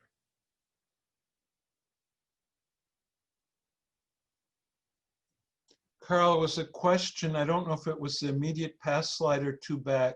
What is the box on right with the buttons? The box on the right, that one? So Edwards Kuchas, why don't you unmute yourself? Okay, yeah, maybe that one. Why don't you describe that one? Okay. Yeah, he said that one, yes. Okay, that's the control panel for a GenFare fare box, which is the unit right next to it. In fact, let me go back a little bit so you can see that. There you go. Okay, so that is the control, but you see, in some cases, the controller for that, like in a bus, for example, would be sitting right here, right? Mm-hmm. But because of the compromise in trying to make sure we had enough space at the front of the streetcar for the operator's comfort, right, we moved that onto this. This is an adjustable arm. So you loosen the nut here, and you can actually take this control box and move it in, out, slide it up and down as well. Great. Okay. Yeah, I guess that the consoles on a 1930s streetcar is not the same as the console on a modern bus. Yes. Okay. This, there's two pictures here. The one on the left shows the little tweeter speakers, if you will, and they can tend to get loud. One of them, of course, is used for the turn signal. And so we did a field modification, and if you notice, it has what appears to be a shutter on it. So you can just flip that shutter and dim the sound of that so it doesn't blow your eardrums out. I actually wanted a potentiometer control on the control circuit for the turn signals. But, Brookville wasn't hearing that because it would have been an engineering modification. I said, okay. But it would have been easier for a technician to come in, stick a tweaker in there and just adjust it up or down. That's all. So that's what I thought. But hey, you put a piece of plastic on something, there you go. Okay. So next to that is the mode switches. All right. So this is the main operator's auxiliary control panel. Okay. And so they use a barrel key, or a Coke machine key, as I call it. Stick that in there. There is a rod that links to the mode switch. So obviously, right now, it's set up so that the operator, the car's running, if you will, in standby. Okay. If we were shutting down the car, okay, first of all, that key switch would be on to release the the link behind there, because both of these switches are linked mechanically. If one is in the wrong position, you can't move the other. Okay, so to shut down the car, you move the car. The FNR switch has to be in neutral. Okay, it cannot be in forward or reverse. So you put it in neutral, then that frees up the mode switch, so you can take it out of run. Of course, it's going to be in standby at this point once you've decided to shut the car down. And if once you're doing that, you've decided to actually go to off, you put the car in storage. Okay, then you can turn the key to off, remove the key. Once you turn it in off, none of these switches will move. Okay, a safety feature.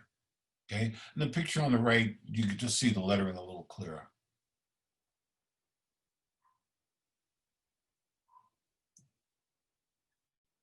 So now you've seen the outside of the vehicle, underneath of the vehicle, you've seen the trucks, and I just put together a little collage just to show off the various stages of the vehicle.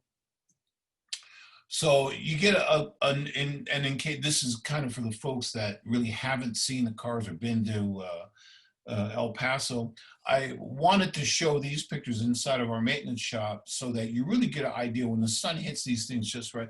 They're gorgeous, and they look like that today.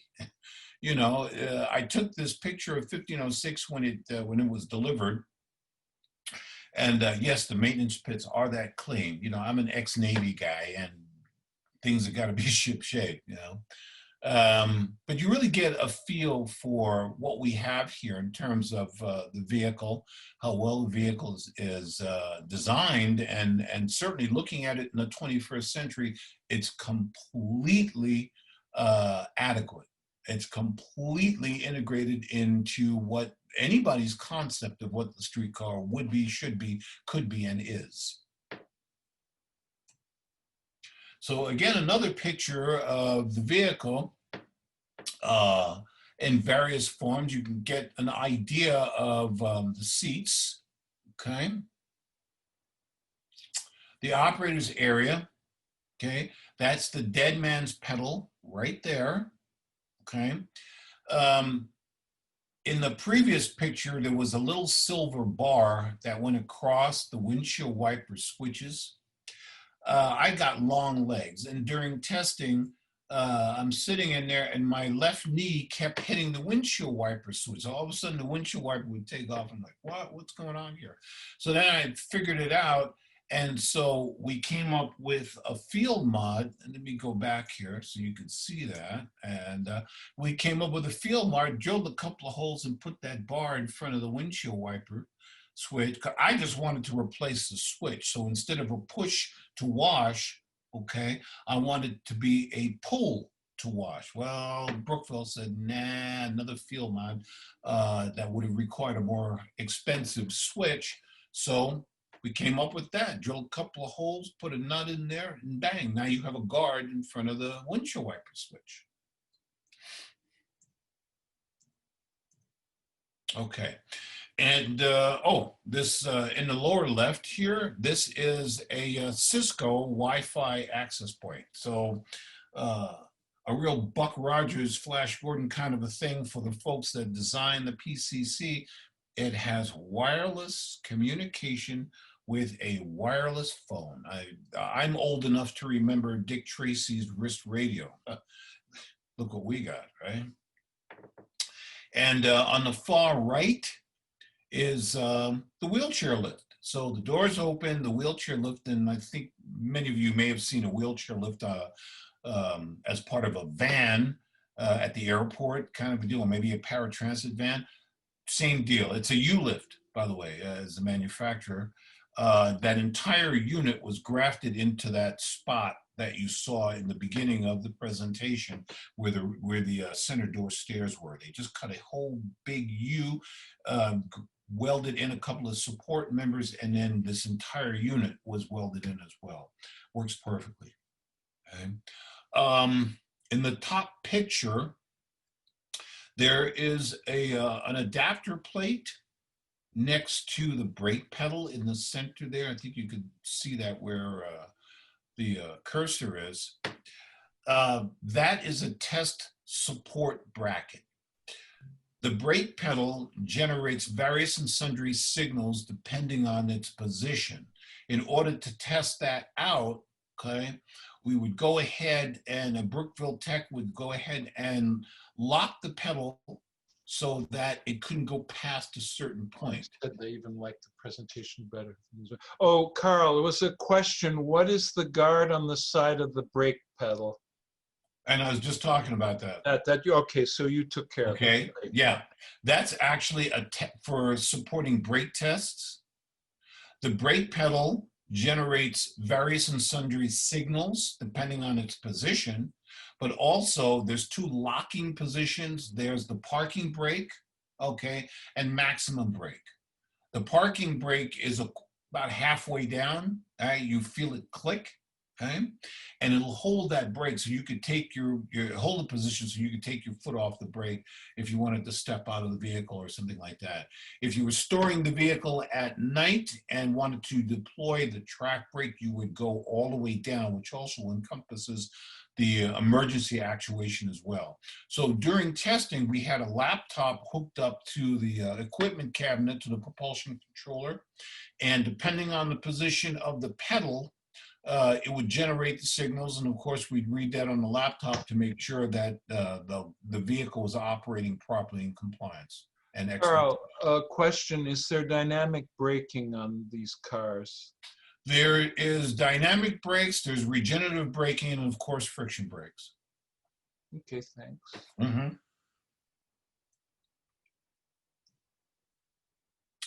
Now, in the picture on the far right, growing up in New York, of course, you got on the subway and you grabbed these guys, and we were known as strap hangers, okay?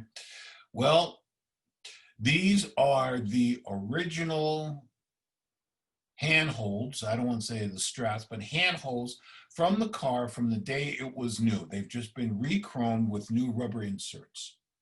So that's the original deals. That's why I took that picture, because I wanted to make that point. Okay. The center picture is just a head-on. Carl, was one more question about the brake pedal guard. Is it removed for service operation? Yes, it is. It's long gone. Okay.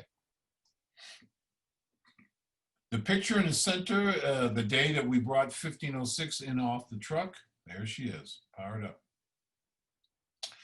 And we went with roller signs. Initially, I didn't want to, but then Brookville made me a deal I couldn't refuse, because I said, look, I don't have a shop that's equipped to handle roller signs, you know, so that in case the route changes or anything like that. And then plus, you know, I tried to think of as many destinations and permutations as I could so we could get away with it. And I wanted the trans sign, electronic LED sign, for a couple of reasons, and not to mention, it's easy to replace if something happens, etc. Well, Brookville said, well, I'll tell you what, we will go ahead and handle grafting new destinations on there if you want. So just, you pull the roller out, drop it in the box, send it to us. We will go ahead and do silk screening for you. And I was like, oh, well, you can't beat that. Okay. That's amazing. Mhm. Carl, there's another question. Does the operator have access to a mobile radio? I didn't see any handset obvious. That was obvious. Okay, I'm going to go back and I think you can see it now. Let's go back a little bit further. There it is. Okay. Got it. Okay. And the two little modules up there in the front are digital recording cameras. So I've got cameras in the front. The car basically has 12 cameras. Okay, and there's cameras looking at the operator's position, from the operator's position out the front door. They are over each door looking from the street side in, and then also from front to rear along the inside, and then also from the rear to the front. They're all high definition cameras with night vision and microphones.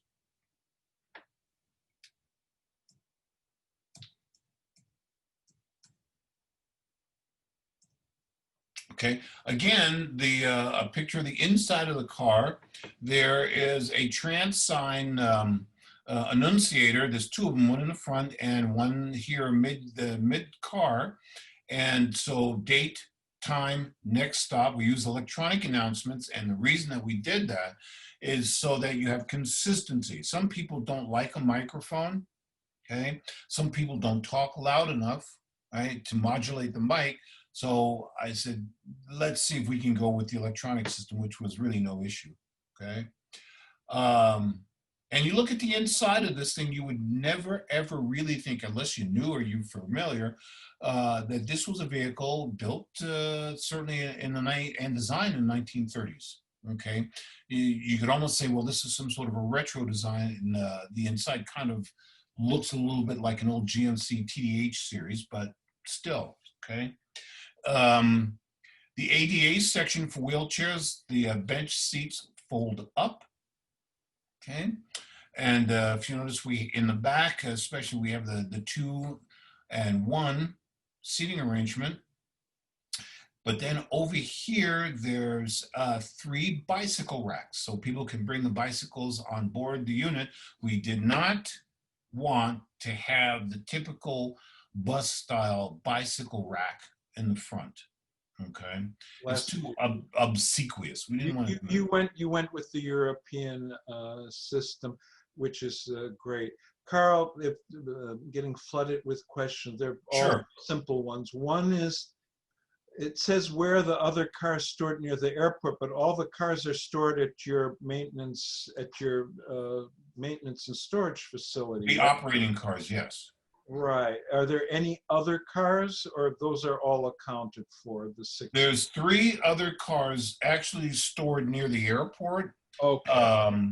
Which were the original cars again, but they haven't received the Brookville treatment. Should the system expand and a huge pot of money fall out of the sky, those cars will go through the Brookville process. Okay. 2 more or 3 more. What is the track gauge? Track gauge, 4 feet 8.5, standard North American. And another question, is the video feed from the cars available remotely? I assume that's from the cameras. Can people at the command center monitor, I guess, what's going on in the cars, or is that after the fact? That's after the fact. The DVR was taken, the DVR was taken out of that equipment cabinet behind the operator. And so to get the cabinet to have that low profile, we moved it within the car. And the DVR is actually under this, 1, 2, 3, under this seat right here. And actually, I'll show a picture of that for a second, okay? All right, and let me Oh, see. sorry, go ahead. Some other, these are real. I think this you talked about, our car stops announced by automatic voice and annunciator. I think you said Yes. they are. Yes, they are. And you can also see them visually. The name of the stop comes up on this annunciator here. Right. Yeah. Line voltage 600 VDC, is that true? Yes, it is. Peter's house. We experimented with 625. I also experimented with 720 because one of the things that we noticed at one point,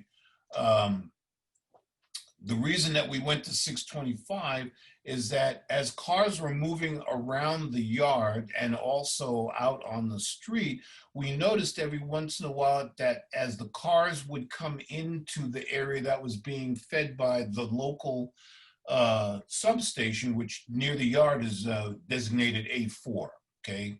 So we have A1, A2 up in the north end and A3, A4 powering the downtown loop and the yard area. We noticed that the lights would dim, okay? And I said, oh, okay, so we're actually pulling more down, pulling more line voltage on.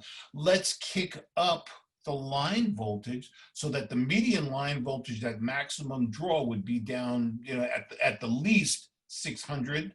So the median line voltage is right now between 600 and 625. Ah, okay. And what is the wheel profile? Actually, the wheels are cut. The wheel and track profile is based on the Portland streetcar, which is pretty much what everybody uses, whether we've used it in Atlanta, we used it in Seattle, we used it in Kansas City. Okay, great. Very good. Okay, thank you. Mm-hmm. Now, this is something real special for me. So this is obviously the Brookville Builders Plate, okay? To pay homage to where the cars came from and certainly to make it easy for the historians and the folks that come after I'm gone. In the lower right-hand corner, I had it set up so that the car's lineage was also included on the builder's plate. So right now it's car 1515, but in parentheses you see it was ex-San Diego car number 524. We validated it back through records, and then also, thank you, George C. And there I have George's book that has the original pullout in the back.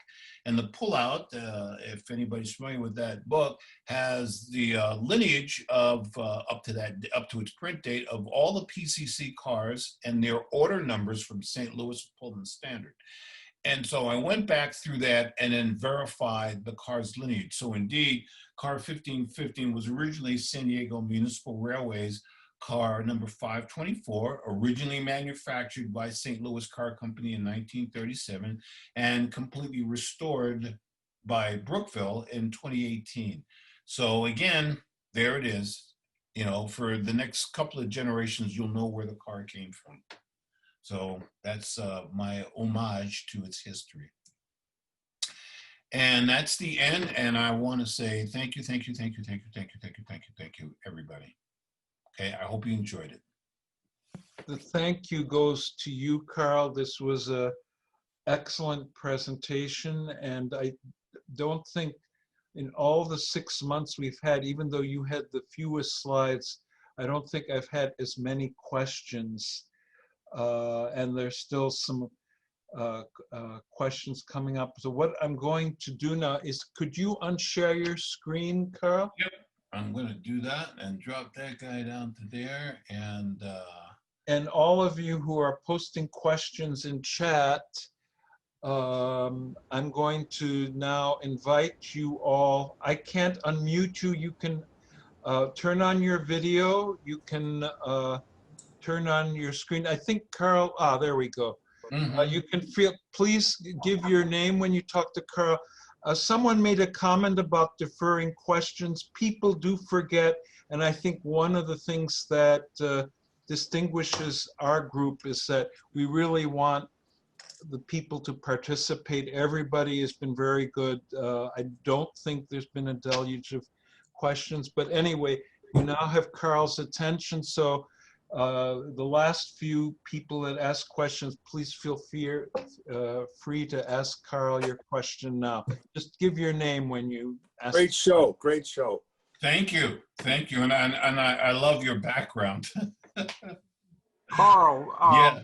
the pantograph, is that entire pantograph energized and it's isolated from the frame and cables take power down into the various objects? That's correct. In the picture, folks, some of you, if you can mute your mic. Yeah, wait a minute. I have to find them. Okay. Just keep going. Yep. Just to answer the question, yes, the pantograph sits on 4 glass-covered epoxy-based insulators with a separate insulator for the power delivery cable. Somebody's. Thank you very much. Sure. I'm Gary. Can I get a Yes, question in? Gary, go ahead. Sure. Hi. I had a question earlier. The cars, when the line was abandoned, they decided not to scrap them. What Right. made them keep them, and they kept them for so long? And what kept them from being scrapped? That's what you usually do when the cars are taken off. There was a couple of people that were involved that wanted to keep streetcar service and kind of worked in the background to say, well, look, here's a piece of our heritage. Don't get rid of them. Let's just put them on the side because you never know what's going to happen down the road. One of the big boosters was a gentleman by the name of Peter Schwartzbein, who actually is a city council member and was a big boost and supporter of getting streetcar service back to El Paso, but he also fought hard to go ahead and use the original cars versus going to a brand new European tram design, if you will. One other question, political sort of. Why did they, I'm surprised a state like Texas would want to invest in this. Why would they do this for you? There was a lot of backroom wrangling. I think initially what the deal was, as with some cities around the country, the legislature was approached with bringing some form of economic engine to help rebuild the downtown. So you kind of, you cloak the effort that way. Right? And then you frame it so that you do have that impetus. Yeah, we want to build up downtown. We want to bring life back to the downtown cities, et cetera, et cetera. And no mention was made of the vehicle that was going to do that. There was enough local political support, and certainly there were enough folks that knew other folks who knew other folks in the legislature. So the money to do this project was actually earmarked for a highway interchange. Okay? And some of that backroom stuff went on long before I came on board. But I think a number of folks sat down in a big room, smoked some cigars, and somebody said, here's a check for $97 million. And then a little piece of history along with that, the money was actually given to the city of El Paso. But cooler heads prevailed because in most municipalities, you get a big check for one thing or another. Okay, so then the city council comes through and says, hey, you know what? District 1 wants to have a new playground, and District 2 wants to have a wading pool, or whatever the case might be. So somebody says, well, look, let's just take it out of that streetcar project fund and we'll put it back later. Okay, well, fortunately, the state of Texas has, I want to say 8 or 11 regional mobility authorities. That's the group that usually gets the money from the state to build highway interchanges, interstate extensions and spurs and that sort of thing. So the money was taken away from the city essentially. There may be more to it than just simplifying it that way. The money was taken from the city, and then the regional mobility authority took over and said, we will build this. Okay, and then reached out. Initially, the city was using URS / AECOM as a consultant. But when the Regional Mobility Authority, ours in West Texas is known as um, um, Camino Real. All right. Again, they're regional mobility authorities around the state. So RMA, and I'll just abbreviate it to that, reached out to Atkins Global for program management. And so that's who we ended up working with, and they were just absolutely terrific. Right? And so that's kind of the history of it. Thanks. Appreciate it. Bill Christensen, one question. There are 9 preserved cars. Originally, I think 20 came from San Diego to El Paso. 17. 17. What happened to the other remaining cars? Well, if you can find the various grave sites around the county, I think that's what happened there. They may have been scrapped. I know that some got sold to Mexico City at the time. I don't know where the rest went. The 9 best cars ended up out at the airport. Oh, thank you. The rest could be anywhere. There was one, though, now that you mention it, I don't remember the car. I want to say it was 1505. Anyway, it was bought by a local restaurateur, and he was using it as a restaurant in town, actually not too far from where the facility is, on the corner of Mesa and 2nd or 3rd, I can't remember. And recently, he just sold that for $26,000 to somebody in Las Cruces, New Mexico, which is only 45 minutes, not even 45 minutes from downtown. Carl, And there is Carl- one complete car at the Paris Museum. and there's also one at the Baltimore Streetcar Museum. Okay, see now a few of them did swing around. Hi, Michael.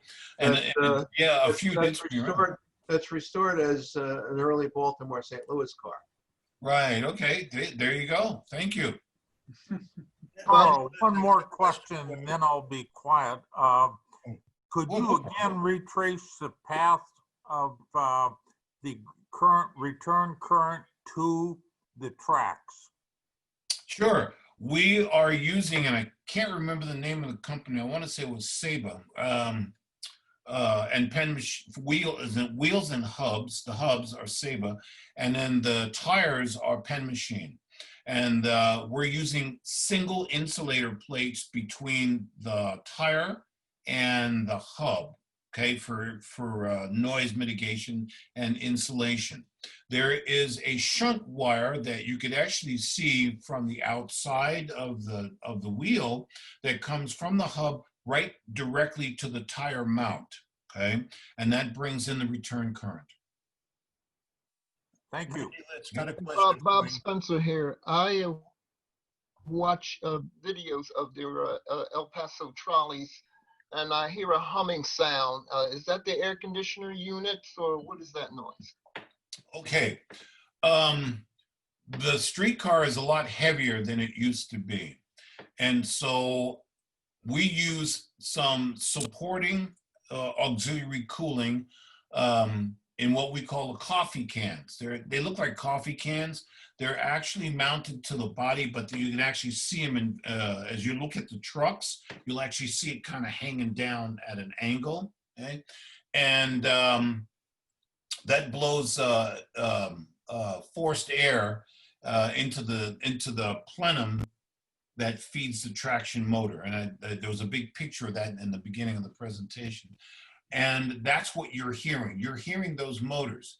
Now, when I went back to Brookville for the second time during testing of 1506, it was February? Yeah, it was February of 2018. Okay. Because the first car actually came in March. Now, it was cold. It's Pennsylvania, right? And so the cars come up and here's all this noise. And so I went to one of the design engineers and I said, hey, that sounds like that fan is running at full speed. He is. And he said, yeah, it is. And I said, can't you put a thermistor control on that so that if it's cold outside, that could only be running, that only needs to be running at half speed, okay? And they thought about it and they thought about it and then they thought about it some more and they said, no. because one thing that they didn't want, and I kind of agreed with it later on, they didn't want to have that under electronic control, because if there's a failure, then the propulsion system would have to go into self-protect mode, okay? And then the car would only be able to run at 5 miles an hour in order for it to limp back to the shop. And I said, there's a practical end to it. I got that, and we're fine. So that's essentially what you're hearing outside. Okay, thank you. Mm-hmm. Carl, when you have a chance, you should take a look at the comments in the chat. You got a lot of very nice comments about both your work in El Paso and elsewhere and your presentation. So, And I thank everybody quite a bit for that, because, you know, as I mentioned earlier, I'm a lucky guy. It's not often, and certainly anybody from Brooklyn who gets to do such things, not only in 1 or 2 places, but around the country. It's like a blessing, you know. So you grow up, and then you ride these things, and maybe somebody in the family gets to operate them, and so you never really think you're going to get to this point, let alone be given the privilege of designing your own railroad, if you will. So thank you, everybody, because I'm doing what I love. Great job, Carl. I Fantastic got to do what presentation. I wanted to do also, Carl. There you go. Oh, look at that. Oh. Oh, that's a 1970s vintage. Yeah, Badge? 1972. Actually, 72. Yeah, when I got promoted, to motorman, I had to turn in my conductor's B division stuff to get the A division. Right. So Oh, man, that's nice. So I gave them everything, and then one of the ladies said, "Well, I have to have your badge." I said, "Well, do you remember that on Saturday it was a very windy day?" "Oh, yes," she said. Well, actually, it wasn't. And so I'm going to have to charge you $1.50 for that badge. But if that badge is turned in, you'll get your $1.50 back. So here, nearly 50 years later, I still have it. Good for you. That's outstanding. You know, sort of a dream, if you will. If it was ever possible, I would love to go ahead and operate either a standard or an R16. That would be it for me. I'd say that's it. We're done here. Oh man. Okay. Carl, Randy Litz, I got a question. Okay. Hopefully, I got an answer. Those PCCs, are they all electric or are they air electric? Originally, they were air electric. San Diego got them in 1937. I know they originally were. I wasn't sure whether they were modified Yep. or not. What was the cost per car to rebuild at Brookville? 3.5 mil a piece. And Which actually puts that right in line with a modern car. So, for example, the Brookville Liberty, operating as certainly an off-wire car from time to time. So, with all that technology, is 4.5 mil a piece. So Carl, you say the cars are now all electric or air electric as they operate right now? Oh, they're all electric. Actually, they're all Now they're electronic. all electric. Okay. Okay, there is a small compressor for ejecting sand.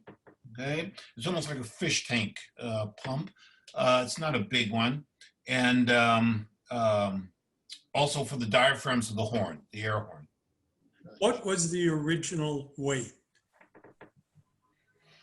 Now that's a good one. I'd have to look. Originally, Yes. probably around 34,000, 33,000.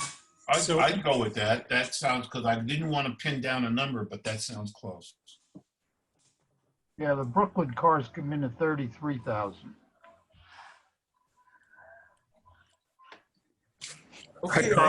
Hi, Carl. This is Andrew Ludassi. I have a question about the the total cost right now is, you said, about 4 million if we round it. So that's 36 million of the 90 something thousand. So Right. the other 60 million went into the tracks and all. Went into the tracks. So one thing that worked out really well for us, we're using girder rail. Okay. Where do you get it from? We got it from Austria. Okay. Because it wasn't FTA money, we didn't have to worry about the Buy American aspect. So I was going to ask that question. Railworks did that part of the project. Actually, the project was a consortium between Granite Construction, who had actually built, I think they built, I know that they built Tucson. I don't know if they did Phoenix, but it was Granite Construction. And we actually got the whole, almost the whole team that had worked on the Tucson project, and then Railworks. There's a kind of a cool little video on Facebook. If you type in a search for El Paso Streetcar Construction, Railworks has a cool little video. It shows them laying the track, putting the track in with the boot around it, etc. And going into the metrics of how many feet of girder rail was used, etc., etc. You know, the how many turnouts, how many switches, and that sort of thing.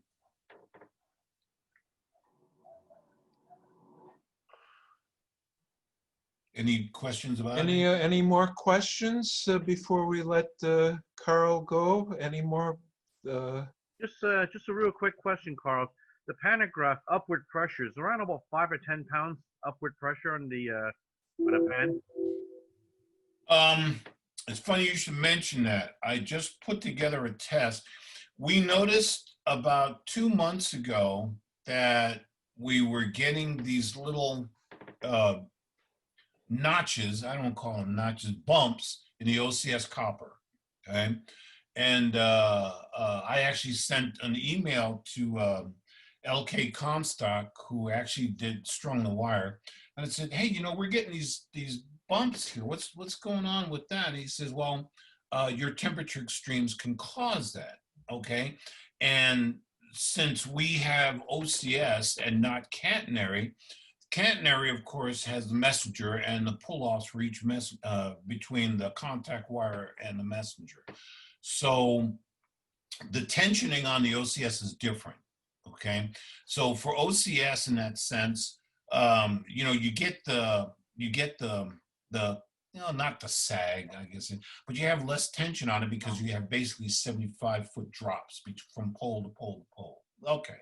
So we were finding that there was these little bumps there, and then when the pans were tracking across that, because of the response of the pan hitting that momentary contact for a second, the spring pushes it back up. The cars were hiccuping in certain parts of the OCS. So you know, we didn't know initially what the deal was. So I came in one day when the techs were talking about this, because I meet with the mechanical staff once a week, just the technicians, and I personally want to hear their technical problems so we can sit down and work on it. So the first question out of my mouth was like, okay, what's the vertical tracking pressure, okay? And so they said, well, we're in the range, but we're down at 18 and a half, 19, somewhere around there. And I said, I'll tell you what, let's kick it up to the top of the range, which is 21, okay? And see if we can eliminate that problem. The big issue I was concerned about was the streetcar coming across the entrance from the yard into the service bay. We've got a swing bridge, and the swing bridge has offset sleds. So if the sleds were out of alignment, you could go ahead and gouge out the carbon, which actually happened to us when the first car was powered into the shop. And Brookville replaced the pantograph because we lost a shear pin on that. And so I was very concerned. Our contractor, which is Tri-State Electrical, came in and adjusted it because they were a sub to Comstock for stringing the OCS. And so I've engaged them as our third-party support in maintaining the substations and then also the contact wire. And so with that, we ran some tests, took the cars out, ran them all around the alignment with the new tracking pressure, and that eliminated that issue right off the bat. Okay, so you're essentially upward 20 pounds. Yeah, essentially I equated it to a turntable where you have a record that skips, and then you readjust the vertical tracking pressure on the tone arm. As long as it's within range, You eliminate the skip, and you might even clean up the sound depending on how off your tracking pressure was. And being an old audiophile, that was an easy analogy for me to come up with. I have a question. Okay. Yes, sir. Yeah, Russ here. Mm. When you did your live and dead car test on the grade, was that empty cars or with simulated loads? We were going to do the water bottle thing, and Brookville opted against that. You don't have, okay, let me rephrase that. We didn't do it primarily because the engineering consultancy wouldn't stand behind any damage incurred to the Westinghouse type motors, because they really weren't made to do that, that sort of test on a 10% grade. Okay. Now, what we ended up doing was a dead car tow on the downtown loop at walking speed. So we actually towed a dead car around the entire loop, and it was a slight gradient. It's like a 1.5%. Yeah, it's nothing. Yeah, and that's nothing. But I took it another step. I actually stopped on that grade and then pulled the dead car up from a dead stop just to make sure, and it worked perfectly. Well, the question is, you know, every 1% grade is equal to a 0.2 rate. So on a 10% grade, you've got to have a certain tractive effort for acceleration. And if you have a live and dead car, you have to cut that in half, basically. Right. So the question is, do you have enough extra tractive effort to compensate if you had loaded cars? Right. And so with that, we have taken the cars up the hill with extra passengers on there back in the time when we were doing the testing. So I said, okay, if we can't go ahead and tow a vehicle up, let's max out the passenger load, you know, so you have essentially heel and toe. There was absolutely no room to get anybody in there, and they worked perfectly. Yeah, but I'm thinking of two, you know, a live and dead car test. Right. Yeah, Brookville wouldn't have stood by, not Brookville. LTK didn't want to do you that. You could do it. Couldn't play with it that way. You could do an empty car and then just see, you know, how many amps it took to move empty cars and figure out what you had left over for accommodating loads. In terms of the spare tractive effort, yeah. And yeah, I kind of didn't want to chance it, especially when the cars were new. And at that point, if LTK was not going to stand behind it if something went south, it's like, uh-oh. Well, the reason I raise that is, as you know, in Boston, you've got that 8% grade out on Commonwealth, and the Boston cars have a push button by which you can crank up the turbo.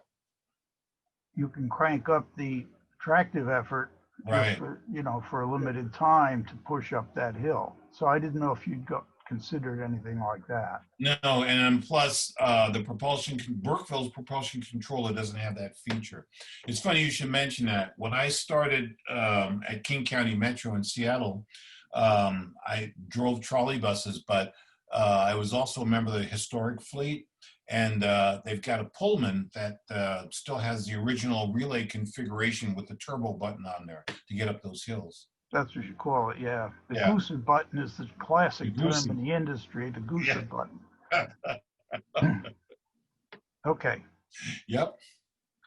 If you go to LA, the Gold Line, if you ride the Gold Line east out of LA, you'll see where they got that underpass. They put the track in a cut to reduce the grade because they never heard of a gooser button. Right. Everybody's kind of lost their collective memory. Yeah. Are the controls of the solid state design, are they the old classic type in the 1937 area where it was contactors controlled by magnets? So your question is, or do we feature anything like that? Yeah, your controls today in the modern PCC, is it controlled by solid state devices? Yes. In fact, the entire propulsion control system is based on the new IGBT, integrated integrated IGBT. My brain went south. IGBT transistor-based controls. There we go. Man, I couldn't get that out. Yeah, the entire system is solid state.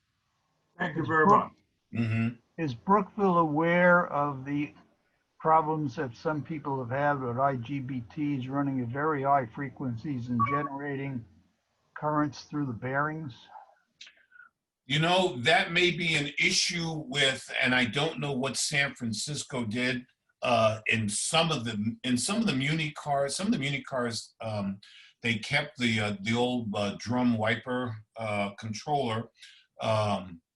I understand that the cars that are getting their midlife turnaround now, they're using the new Brookville system, but I don't know where the science end of it is going in that sense, or whether or not that's an issue that's actually been corrected.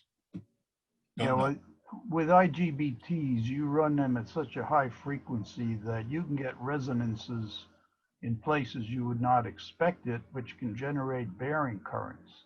And they had a big problem like that in New York. Seattle, when we replaced the new Flyer trolley buses with Gillig Phantoms that had glider kits, and the glider kits featured the old Rantronics controller. Okay, yep. It got jacked into the back of the system. Yeah, we had that in Philly. The problem, of course, was that you took a diesel motor bus chassis and frame that had PLCC wiring, and then you brought in a DC chopper system that had been modified to include IGBT controls, and so you had this high frequency issue in compatibility that was basically blocking the controls through the PLCC wiring, and we couldn't get it to run. You know, until actually we ended up having to employ a lot of shielding. I don't think that was the issue here. None of that was ever discussed if it was an issue. Yeah, fortunately, everything we did in Philly never got to IGBTs. We used GTOs. So we never were running at those frequencies, never had this kind of problem. Right, you know, the new gate, the gate controlled transistors, if you will, the price you pay essentially is that you end up seeing problems, like you say, manifest in areas where you never thought you would have those problems, even though they are more efficient, they're easier to program, they respond better to machine language controls. Yep. Anyway, thanks. And then guys, don't, you know, my specialty in the Navy was inertial navigation, which is everything from gyros to linear accelerometers to satellite trackers on board nuclear submarines. And so if somebody starts asking me a question about industrial electronics, it kind of gets my attention. So. Oh yeah, well, when I was doing Navy work, it was on a fire control system for a Terrier missile system. Then you could appreciate, when I went to my first boat, it was the George Washington SSBN 598, which was the first Polaris submarine. Yeah. Well, you were a boomer. I was a boomer sailor. Anyway, great show. I was qualified on Polaris, Poseidon, and finally Trident. Great show. I've got a wife wondering what happened to me. Yeah. Yeah, mine's in another part of the house. I'm okay. Cool. Hi, Carl. Are you anywhere close to retirement? I'm thinking next year. You know, in fact, I was just telling my wife, I said, you know, we got to get out and still be able to do stuff. I just turned 71 in September. And, you know, I still want to be able to go climbing and do stupid things. I don't think I'll go. A couple of years back, we went on a cruise to Alaska and we went zip lining, and that was pretty good. You know, the grandparents out there zip lining. And I don't think, I don't think I could do that anymore. I mean, I don't know, but I know she ain't gonna do it anymore. You know, she kind of, when I mentioned it, she kind of gave me that look. So we're not going to do that, but I do want to retire and we want to travel more. I was hoping to come to New York, the COVID thing happened, but we had plans to come to New York, and I was going to meet up with Senor Newhouser and Senor Michael and a number of folks, and Sandy and everybody, but that fell through. And so I'm hoping that 2021 will be a much better year for everybody and everything that they do. And So you certainly hope we make it up there, Sandy. Yeah, Right, we do. and We hope so. I'm All right, hoping thanks to for the get a great chance show. to come back to New York City and visit family as well. I have a question, Paul Gukowski. There's only so many rail fans to go around.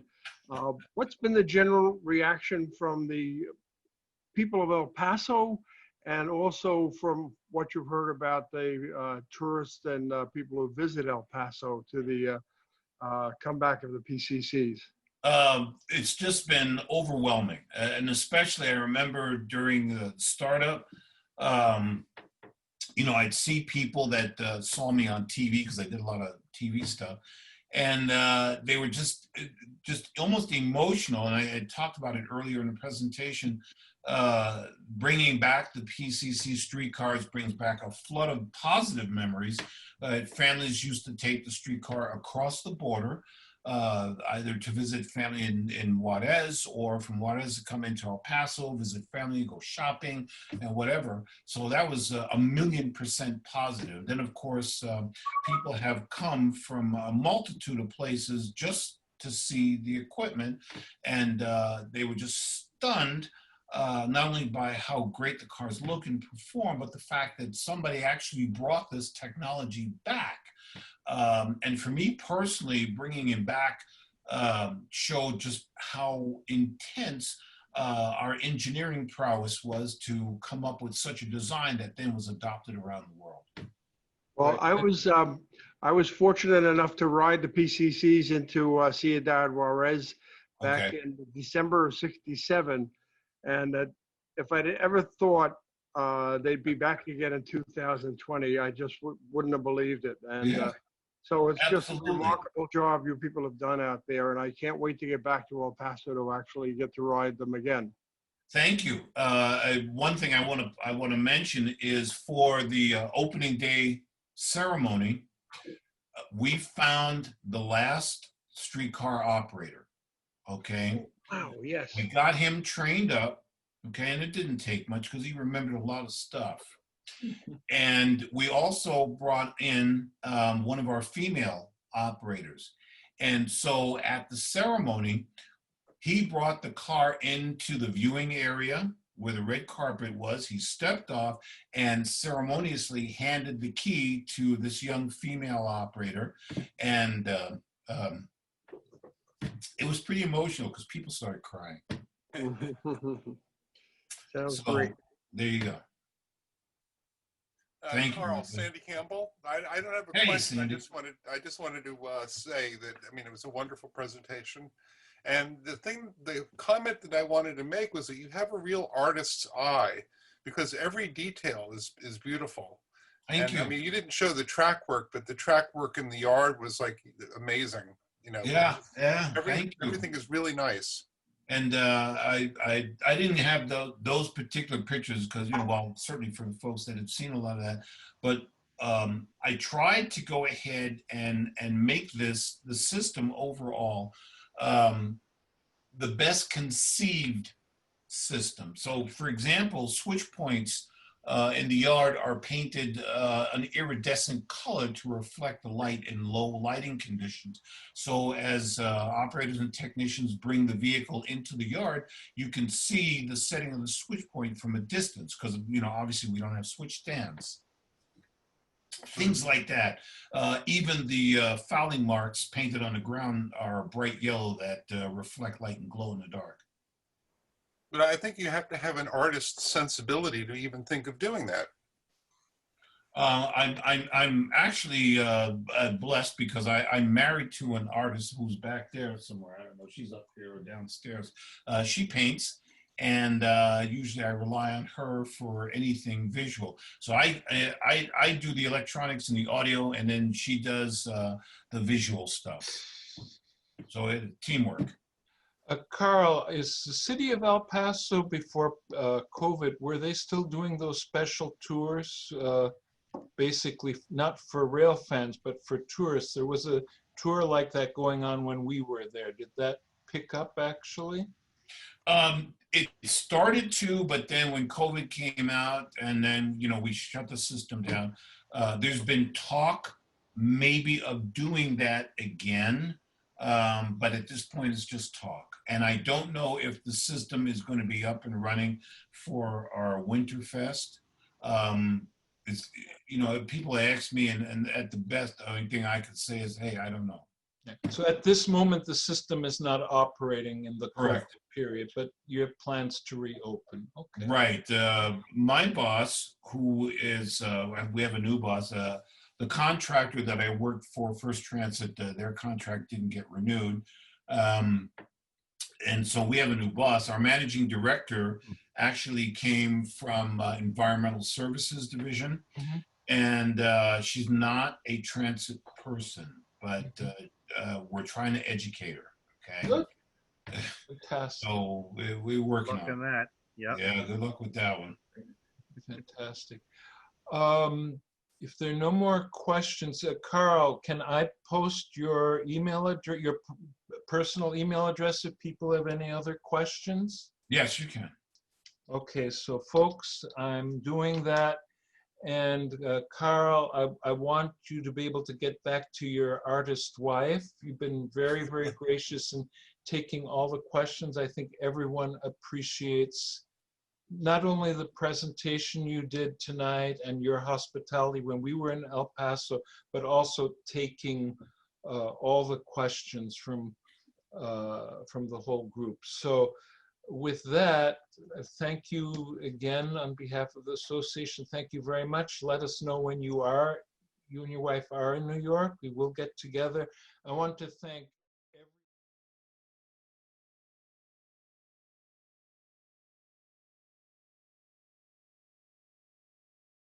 we'll get together. I want to thank everybody else for participating. While we've come down to 61 people at the maximum, we had 135 people, Carl, which puts you as the second most watched president. Russ Jackson's last month was 148, but this makes you the number two president, and we never had turnout like this in the live presentation, you know, at the hotel. So everyone is really participating. So thank you, Carl. Thanks every one of you, and wish everyone good night. All right, thank you everybody. I'm glad you enjoyed. Thank you. Thank you.